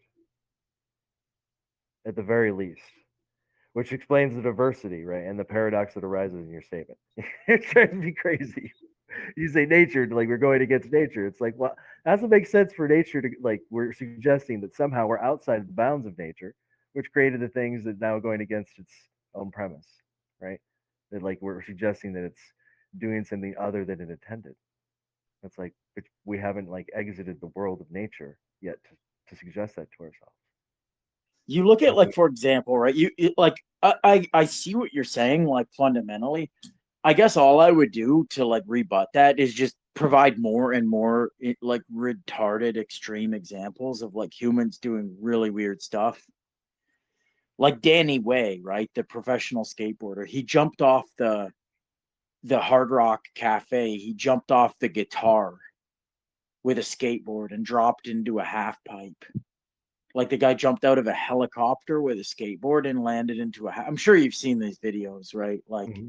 guy jumped out of a helicopter and dropped in on like a giant half pipe the size of a skyscraper, and like it just launched him into orbit, right? That's fucking weird. Like when you step back and you're like, look at other animals, right? Look at what No, fucking rats I do. can straw man. I could totally respond to that. Like a It's how fucking weird, dude. Like the guy why we do jumped that? into. Why are we compelled to make such a contradiction to engage in like what seems like an absurdity like? In a And I certain think it's sense, is it not fair to just say like we're not really meant to like walk on our hands, but people fucking do it and they do it damn well, but we're not meant to do it. You know what I mean? It's it's like possible though. There's no contradiction in doing it. is it like well is it we're not meant to do it because that see that's it's like the idea that it's absurd or does it that's another conversation to why we would make such a statement like that. Natural functions and stuff, like it depends whether like you don't commit to Because the if it does theory of because if like, it can then it like is it because it can that it does or is it because it does that it can? yeah, what's that law with Murphy's law, whatever. Like I don't really know what Murphy's law, but they say like if something can happen, it will. Like Yeah. eventually some cunt will figure out that like, yeah, I can jump out of a Was it helicopter with a meant to do that skateboard. because it could stay in its hands? It was meant to do that. That was part of the meaning of hands was to be stood upon, not just grasping. We just assume grasping, but no, that too. It's just that's the yeah.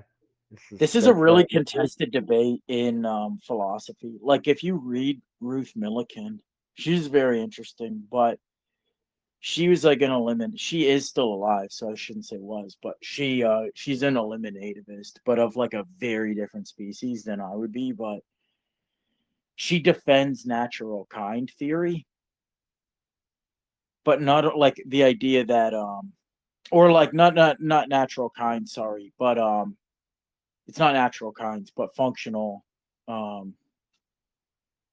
what you call like functional roles or whatever, like that the heart actually has a function, like regardless if it can perform other functions. Like you can counterfactually like come up with scenarios where the heart is like, okay, now it's a doorstop Like we ripped this guy's heart out of his chest with a fucking scalpel, and I used it as a doorstop, and Yeah, it works turn like skin into super leather well. into It works coats, right? really well. Like, yeah, it works really well as like a doorstop. So like, why not? Like, why? Who's to say it's just for pumping blood? Look, it's a fucking awesome doorstop. And she would argue against that. Like, she would write a lot of books like arguing against that. Like, no, no, you can actually argue that it is just meant to pump blood, even if you can like, even if it's equally well like fitted to performing like seemingly Like it's like an unrelated tasks. essentialism, isn't it? Kind of like Yeah, for that. sure. Yeah, 100%. I don't agree with this, but I think it's. I think I don't. She's able to do certain things by assuming this that are like kind of interesting too, because she thinks the mind is like derivate from this whole thing. It's too much to go into or whatever. Like it's kind of not what we're talking about, but No, it's interesting. I mean, It I'm is compelled to interesting analyze like why she's the why the development itself, like why she would want to assume such a thing, and so on and so forth. because she thinks it's the way that you account for intentionality, like in the philosopher's sense of that word, meaning like not intention like intending to do, but intention meaning the aboutness, like the aboutness of a state of mind, or like right now I have like a visual kind of intentional state toward the cup. That's the content, and I have like an intentional state about that thing. Like that's she says I know. she's answered that question,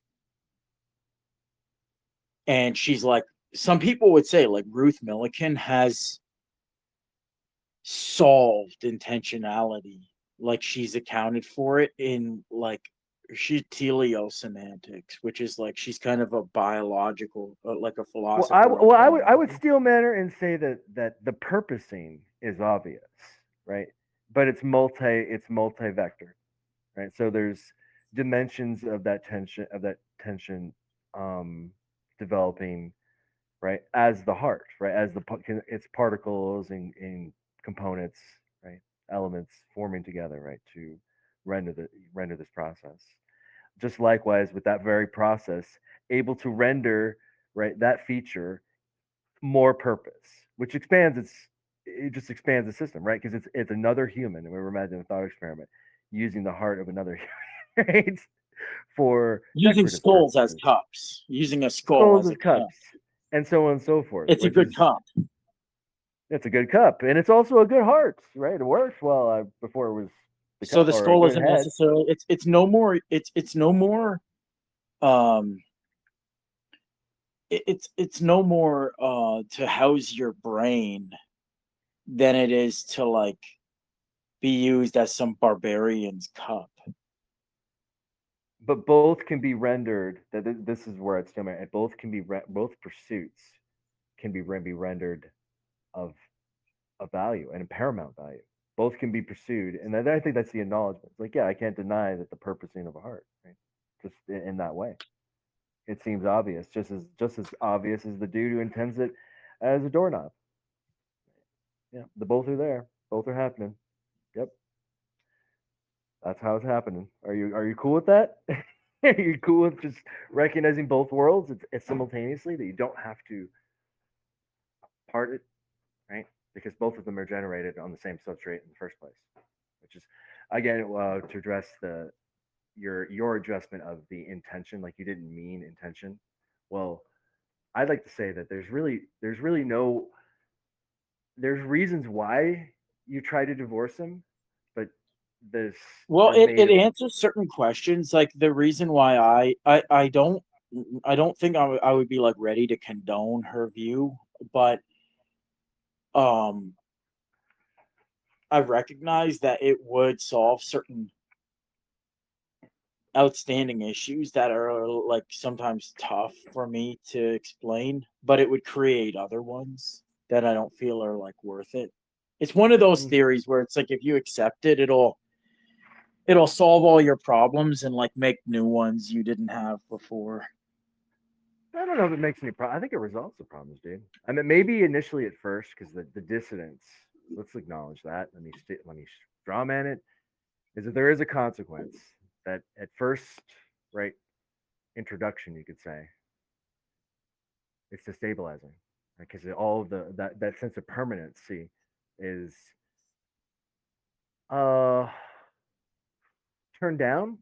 I like to say volume, right? It's like it's the intensity of that affirmation turns down, and a sense of doubt, right? Creeping sense of doubt is kind of the underdeterminacy because of the productivity, right? The engagement that's required and acknowledged, like the idea of action sense.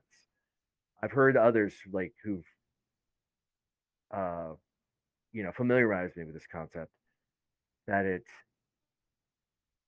um, it still has contains a divorcement, that there's a sense of action that is still founded with what is, for me, from my perspective, I'm just using my sense of will and using it as the template for what I call force or tension, right? And Yes. potential, right? All these other things. I'm just using that, right? And I don't know if any of you or other you are brave enough to do the same, right? To acknowledge that It that's how you're hinges on building it's just like a recognition that it's hinged on your goals. on the sense of goal or will, or that again, this So is it is kind of like a pragmatist in a certain way. It is there's a pragmatic element to what you're saying for sure. You can't and have direct. like the concept somehow necessitates like the context that's goal dependent.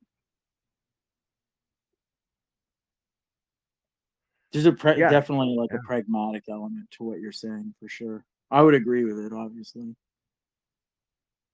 Let's go through this on the GPT here because I wasn't totally like familiar with her theory. I think I did like kind of justice to it, but I'm gonna read this and then maybe we'll just kind of like I think it's a yeah. really interesting rabbit hole. So Ruth Millikan's teleosemantics is a theory about mental content and representation that explains meaning in terms of biological functions shaped by evolution.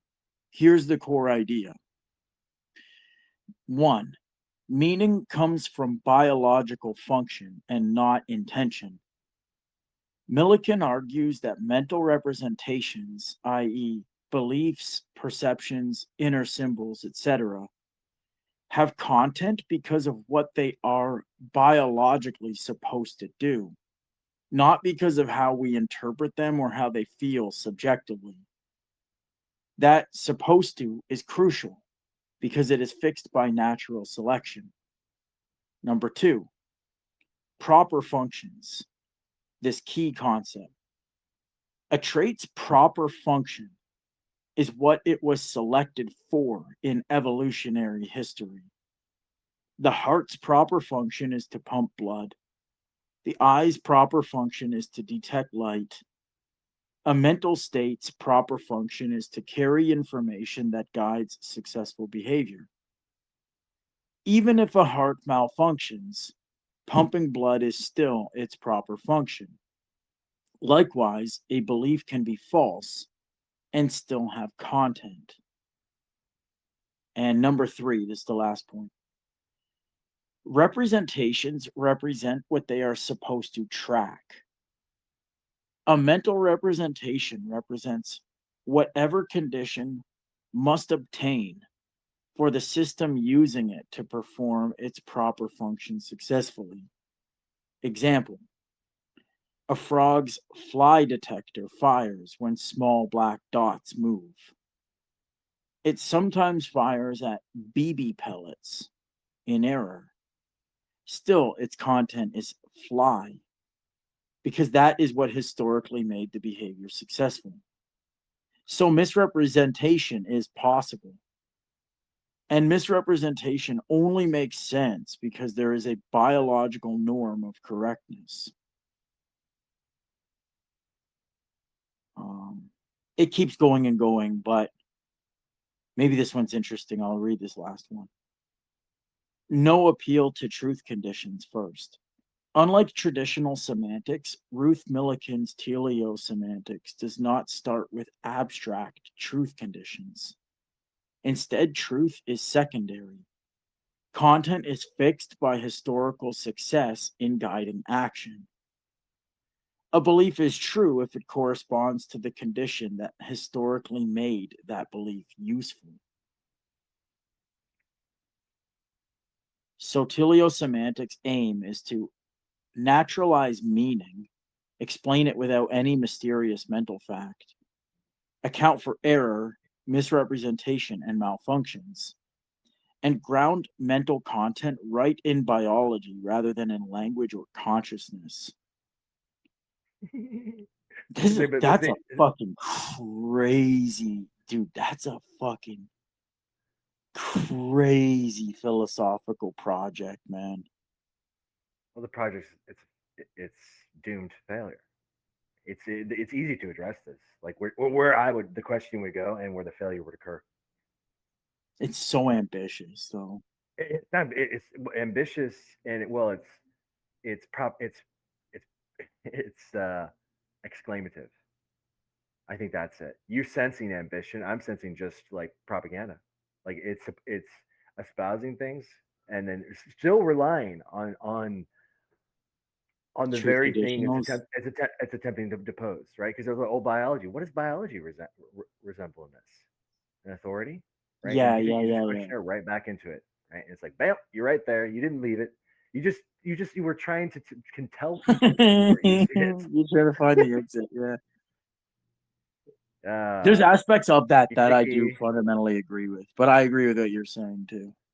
Mm, yeah, well, with your help, brother, I've gotten better at it. I said uh, refinement is possible.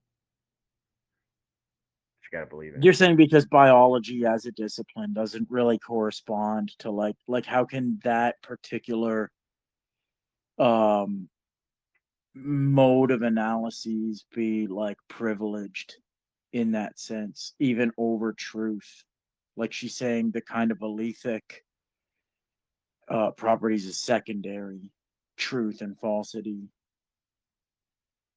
That doesn't really even make sense. I maybe she can like argue that point. I'm sure it's an address. I'm sure it's a criticism she's heard, but I don't understand how she'd address that.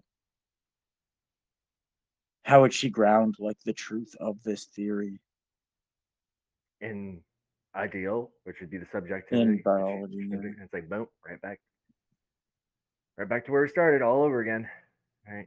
But I bet you'd have to avoid that, which is again just the supposition. It's just a conflict, right? And Truth for her is what when there's a correspondence obtained between what the role of,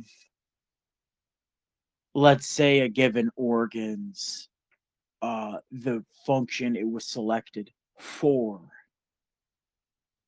and its satisfaction of that function. Like so it's like a correspondence of functional roles is what truth seems to me to be for her in this theory.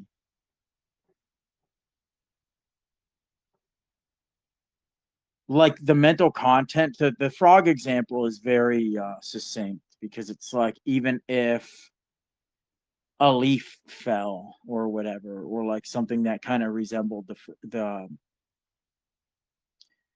the fly, and it has this certain visual function where it just registers like black dots in its visual field, and this it prompts it to grab with the tongue or whatever, right? Even if it sees like a black pellet, it registers as a fly. So the content is the same. The content is always fly, even if it's even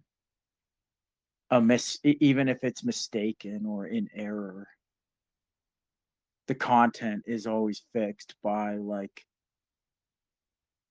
the it is always fixed by like the teleological role of the thing that was well, that's what selected they're for it. claiming, right? It's always. Is it often? Always. to every condition. Is it always associated in that way? I certainly can't I testify love that kind of. ideas like that though, because they're so ambitious that it's like I They're can't believe suggestive. somebody would They're break with. suggestive, and in that Yeah, yeah, yeah. inceptive, I would rather see before they're in the incept a suggestion of confidence. And I get it, people, right? Somebody would break with that. Somebody would break with convention. Ideas like that are so ambitious. I almost want to kind of like play devil's advocate for them. Like I want to go around and be like, can I like convince people this is true? Because man, that's such like a break with. Well, as you noted earlier, It's almost like a that sport to that me. you're the temporary, very the finite contextual is the only refuge for promoting, right? Because any and this a denial of any, like, say, future or anticipant, like, development. So you have to like note that it's because what I've suggested is, like, in the larger scheme of things, like framing things in the, you could say, in the greater way, like, does serve in greater capacity, because that's the function, right? It's entailed in the statement.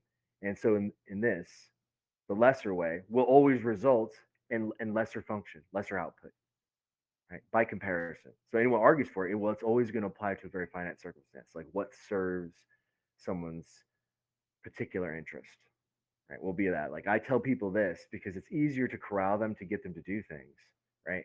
And for me to steer their attention towards certain aims than I'll, like, suggest them, like, essentially, like, kind of like decentralize, I guess you'd say, the network. Right? It's harder to aim to any one particular thing if you decentralize, right? Because it's all distributed. So if you have a very set of finite concerns and interests, this would might work in opposition, right? You might interpret opposition to your efforts, but that's only if you're thinking in lesser scale, right? That's the issue. Is like the only way you'd have to, like, is assume that larger possibilities and developments can't occur, right? You have to be the least generous. You have to trivialize and then deny that possibility. Essentially, just make yourself pessimistic. Like, hey, there's not enough time to really to do everything I want to do and help you, right? So fuck you, right? I'd rather just deceive you and achieve my own ends. Basically, exactly. Which is like, all Yeah, right, which yeah, is I yeah, can't deny it's ultimately being that's done, right? Still, but the argument stands, right? That if you're sincere, right, and willing, that's the dependency. It's all dependent on intent, which is the horrifying part of it. Like, you just have to wait. You have to really just like really rely, and that someone choose. someone will reciprocate it. Yeah, that choosing. You have to choose. People have to like. There's a difference between. I think an interesting distinction to make might be between like recognition and then willingness to reciprocate, because those are very Willingness different to too. regard, right? In Yeah. contrast to disregard, right? To ignore, to, yeah, to willfully regard, and that's, well, if you wanted an act of agency, people, like any act that you have a will and that you're, this is it. This is how, this is where I'm achieving it. I'm developing it. Is that in the sense of, yeah, just that force, the idea of forcing. Right? And there's different, but everything is always is as a measure of it. Even receptivity requires me to, to act. Right? I must. It just occurred to me I've never thought about like making a distinction here before, but I think you've kind of spurned it a little bit between recognition and reciprocity. So for somebody to even recognize in the first place, like what it is, for example, that you're trying to like get across to them. Let's just talk about like interlocutors engaged in like a discussion. Doesn't matter really about what. There is a certain there are certain like physical capacities that are necessary for recognition to even occur in the first place, right? Like, say some like physics professor from fucking MIT like comes up to me and starts like telling me about this thing he's been racking his brain with, or like I wouldn't get it. I can't even recognize what he's talking about at all because I don't have like whatever it is. So let's just say in this case, I'm literally just not smart enough.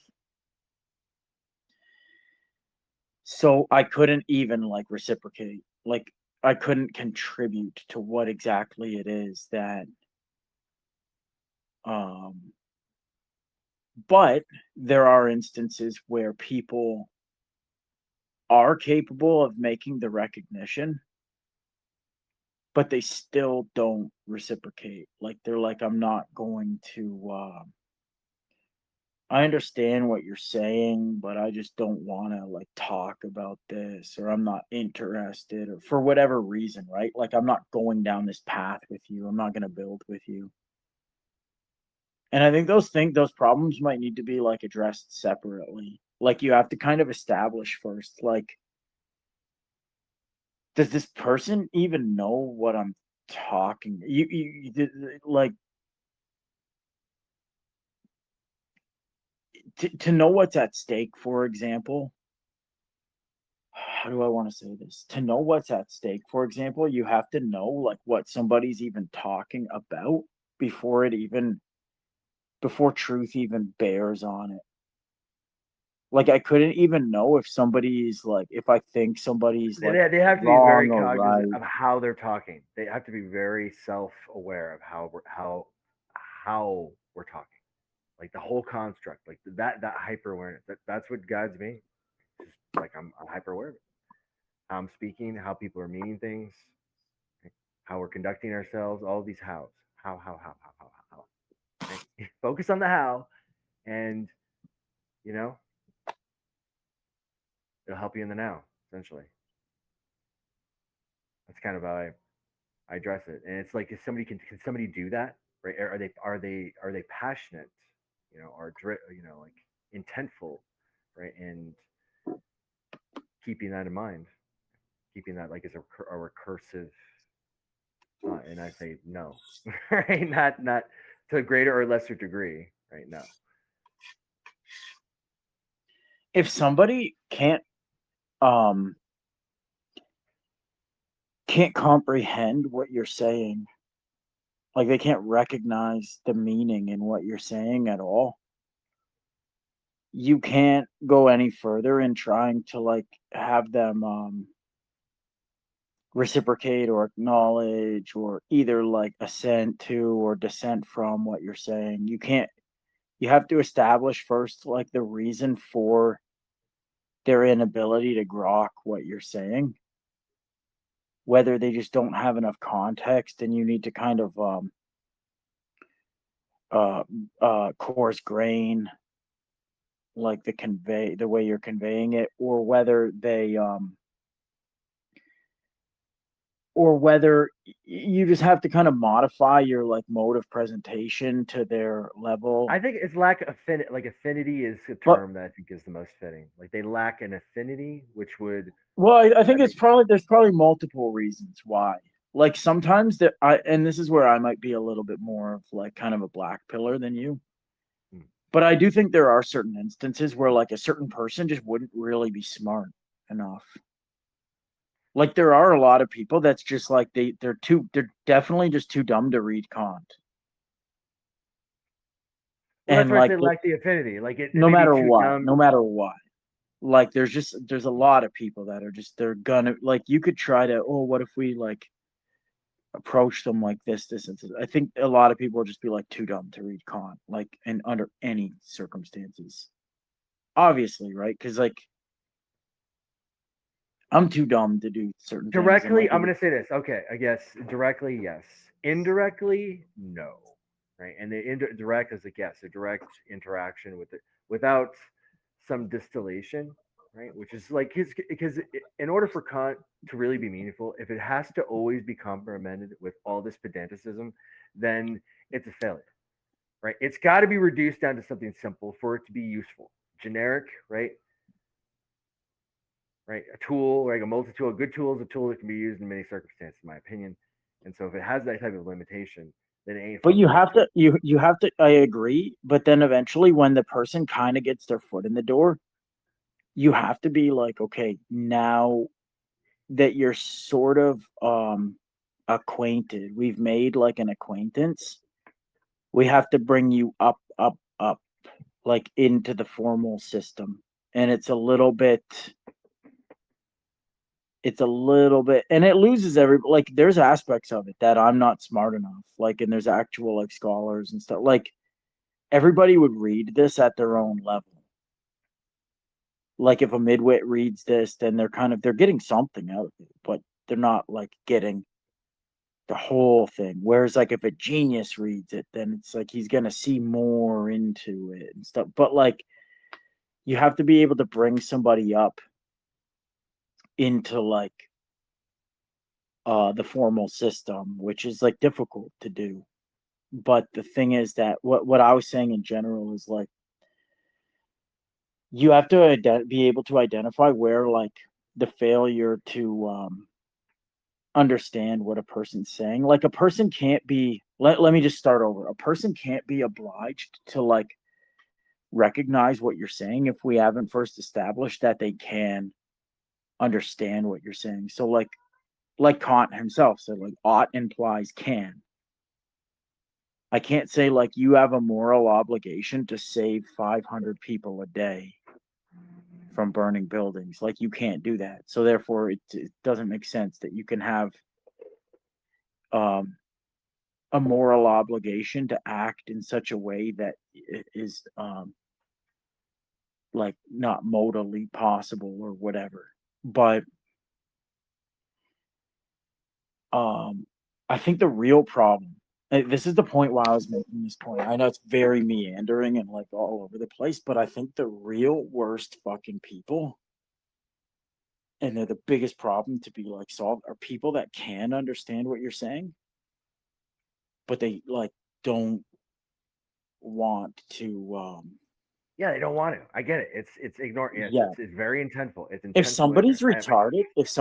retarded, and they just can't understand like Kant and Schopenhauer, then they're not doing anything like bad.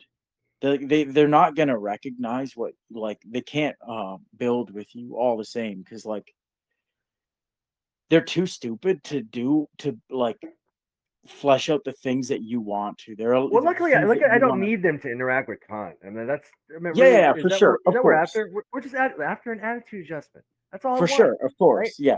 You But know, what I I'm can get saying if is I like, get a dog, right? I don't expect them to do physics, but I can work. I can of adjust the course. attitude. Yeah, that's all I'm asking. But I'm saying, That's like, all I to want. this particular end, you may be useless. Like, I may just say, to this particular end, you are useless, right? Because you don't have like, and that's not your fault. Like, there's nothing.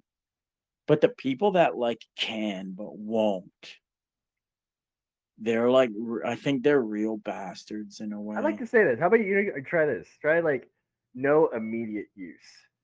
Just and then you'd be like, I think I leave me think in the the delay, I think the but I broader got no point that immediate I'm use for making you. is being, I think I think the point that I'm making is being like completely lost, and it's No, it's 100% good. my fault. It's No, yeah, 100% my fault. no, But I like, got it. I just being playful because it's very, I'm thinking it's about that my Matt. mother. I'm thinking about my mother when I say this, to be honest, because she's very smart, but she's the most willfully fucking stupid person ever. Honestly, like she would know like everything you're saying. She'd be totally able to like grok what you're saying, 100%. But she would be like, I'm just not interested. I'm just blah blah blah blah blah. Right? This is gonna tie it back to like what we were talking about when I started Yeah, this I get it. Oh recording. yeah. So Go ahead. we've come full circle. We've actually like organically come full circle on this. So she would say, she's fucking smart enough to totally recognize and understand. There's no impasse at all. But she would still refuse to engage or recognize, or like you'd say, play with the idea at all. Because she would say, I'm just not into this. I'm just not into that. I just don't. And I'm like, yeah, but with philosophy, you don't get to not be into it because everybody has like a tacit philosophy. Like, you're sort of like thrown into, everybody is sort of like forced against their will to be like a philosopher of sorts, right? But then they would expect you to like want to entertain like their thing, right? Whereas I told her, like, when it comes to like going to the family on Thanksgiving every year, like, I'm just not into it. It's your thing. Philosophy's my thing. Going and seeing these, but they want to hold they want to hold the high ground on their like values. Like, no, no, no, my it's going and spending time with your cousins who you don't particularly find interesting. That's not like my values. That's what you should do. That's the way it is. Or you know what I mean? But then they won't play with your ideas, and there's no it's malicious because they're not incapable, they're unwilling. That's, I think, the distinction I want to make. The distinction between incapability and unwillingness.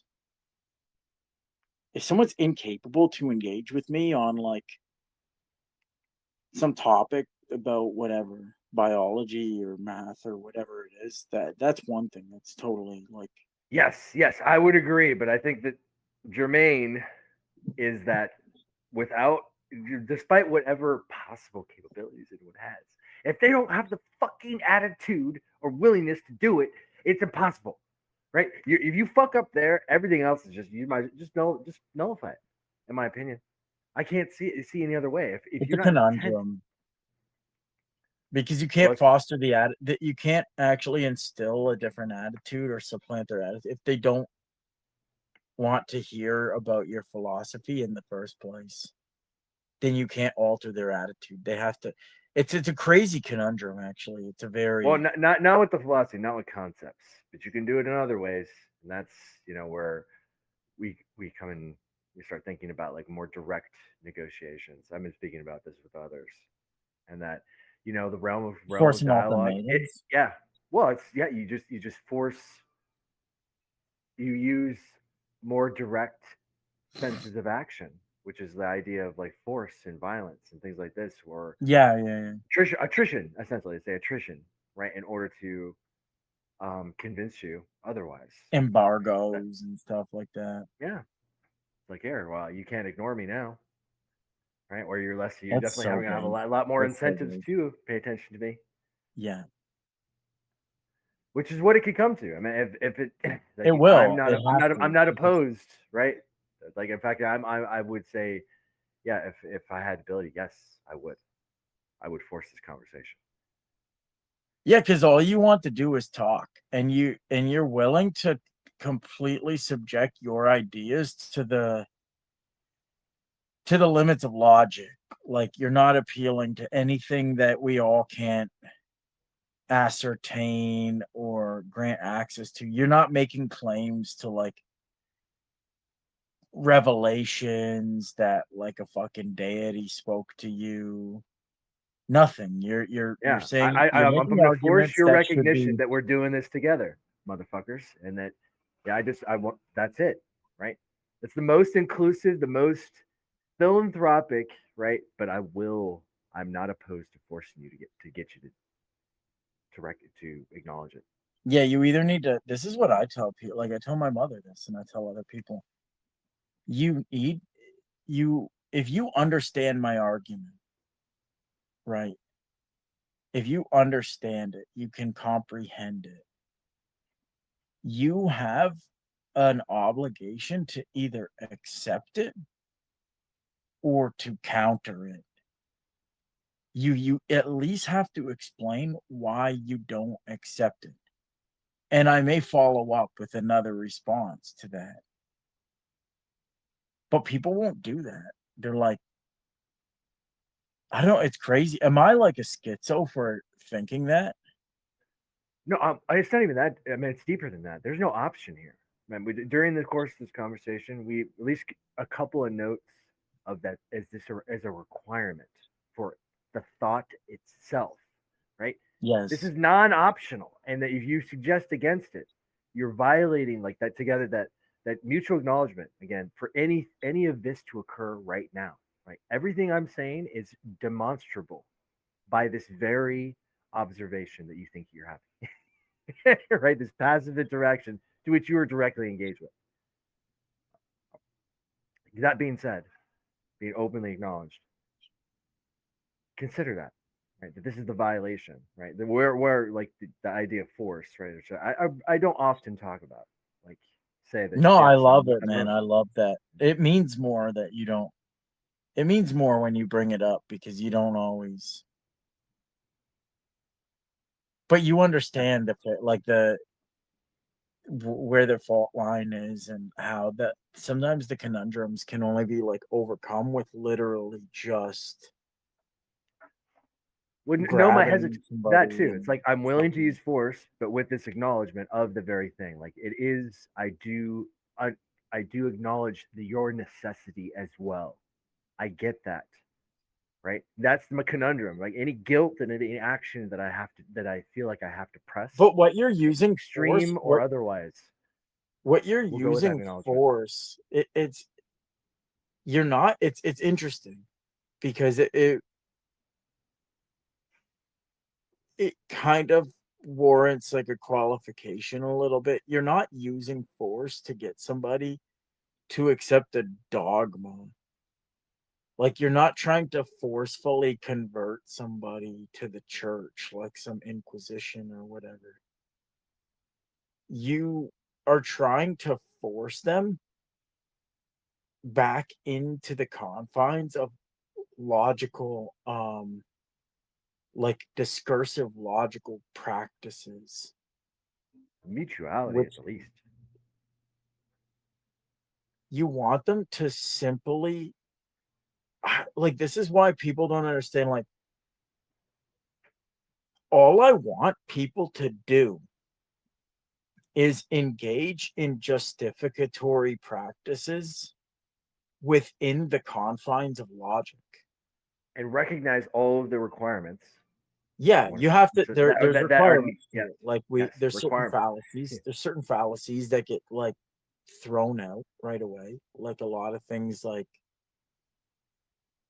most of the main fallacies that people know ad hominem and um tu quoque and stuff, whataboutisms, like we all universally basically accept that they're not valid, like they should be thrown out or whatever if you want to actually have like productive um kind of like a dialectic or whatever. And all you're not trying to force somebody to like convert to Islam or something and accept like the Quran. You're trying to just force them into a certain like mode of practice, which is like justificatory, like justifications being provided for their commitments. I don't even care what your commitments are, but you're going to have to kind of debate them. And I don't mean in like a sort of like a gay, like Angel Wilson, stupid debate me, bro. I mean, you're going to have to subject them to scrutiny without any kind of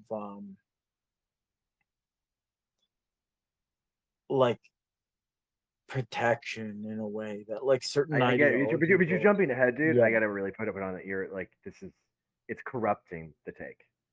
I have to say that. Like if Okay. you're like the idea of justification, all that, that these are more complex, abstract. Trying to do it on fundamentals. This is not an option. There's no if anything, it's be a necessary dogma. I can't violate this.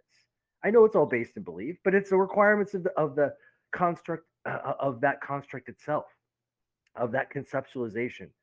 I have to do this, and my precedent that even now, this is an act of force, right? I'm presenting my evidence as the direct right experience, we could say, what's occurring right now, and that I'm just imagining, I'm just admitting that to imagine that in scaling out, right, to where I force, right, like imagine, people, create a whole caricature. I'm assuming when they think of that, right, a person, directing vast efforts, right, and if people resist, right, they're turning them the other way, right, their bare hands or whatever, use your imagination, and that to do that, but to the end of just getting you to recognize, right, these requirements, and by recognizing it, just stabilizing a lot of your concerns at the same time, right? As paradoxical as that, this could be the most comforting, most reassuring sense of the world, is to know that somebody else would recognize you as as that intrinsic value, right? That the value that I suppose of you is the one that I'm always supposing of myself, and I just grant it. I just fucking grant it every day, and I have to do that to you, and that's in you, likewise to me, and then respecting that.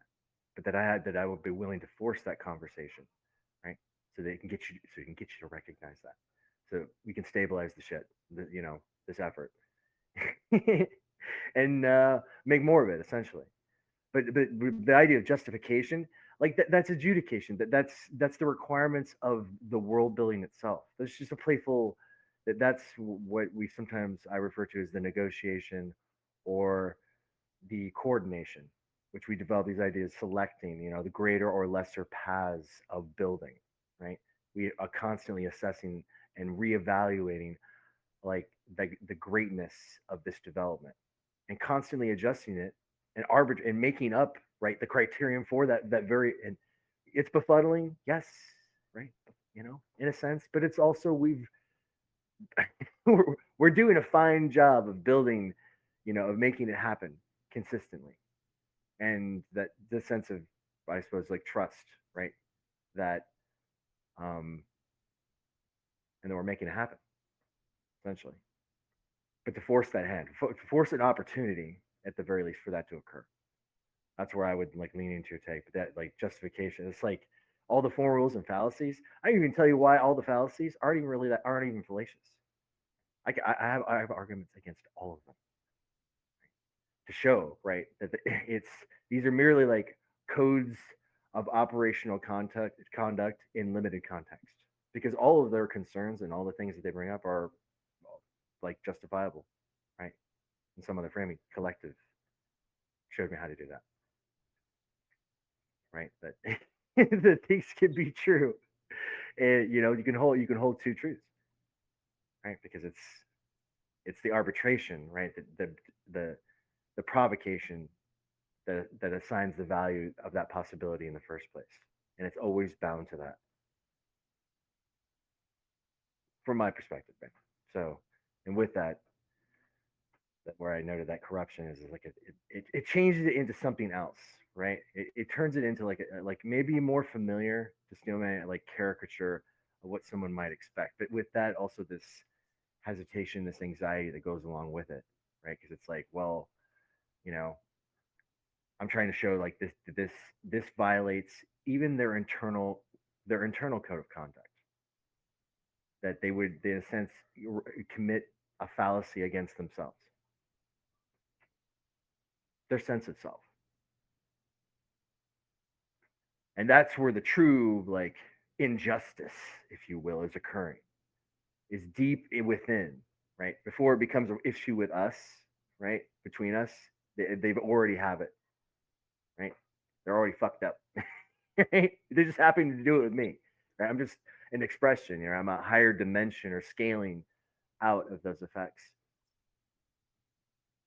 And I'm trying to like show it like in reconciliation of thought, like you can think it out. Right? That's how I did it. Right? I thought myself out of the loop. Right? That's essentially. It's the only way it can be done, right? But there were circumstances. There was a context, right? So, can I replicate that, right? But again, there's a lot of other factors, just in just a generic sense of a person. Every person is, you know, unique, I guess, in their progressions. Thank you for letting me kind of No, that's such a good note to think about kind that. of. That's such a good note to close this conversation on. I'm gonna I'm gonna I'm end getting it. hungry. I still want to chat to you, but I'm gonna end this because that's like almost exactly 2.5 hours. 2:29:52, and that's like such a perfect note to end on.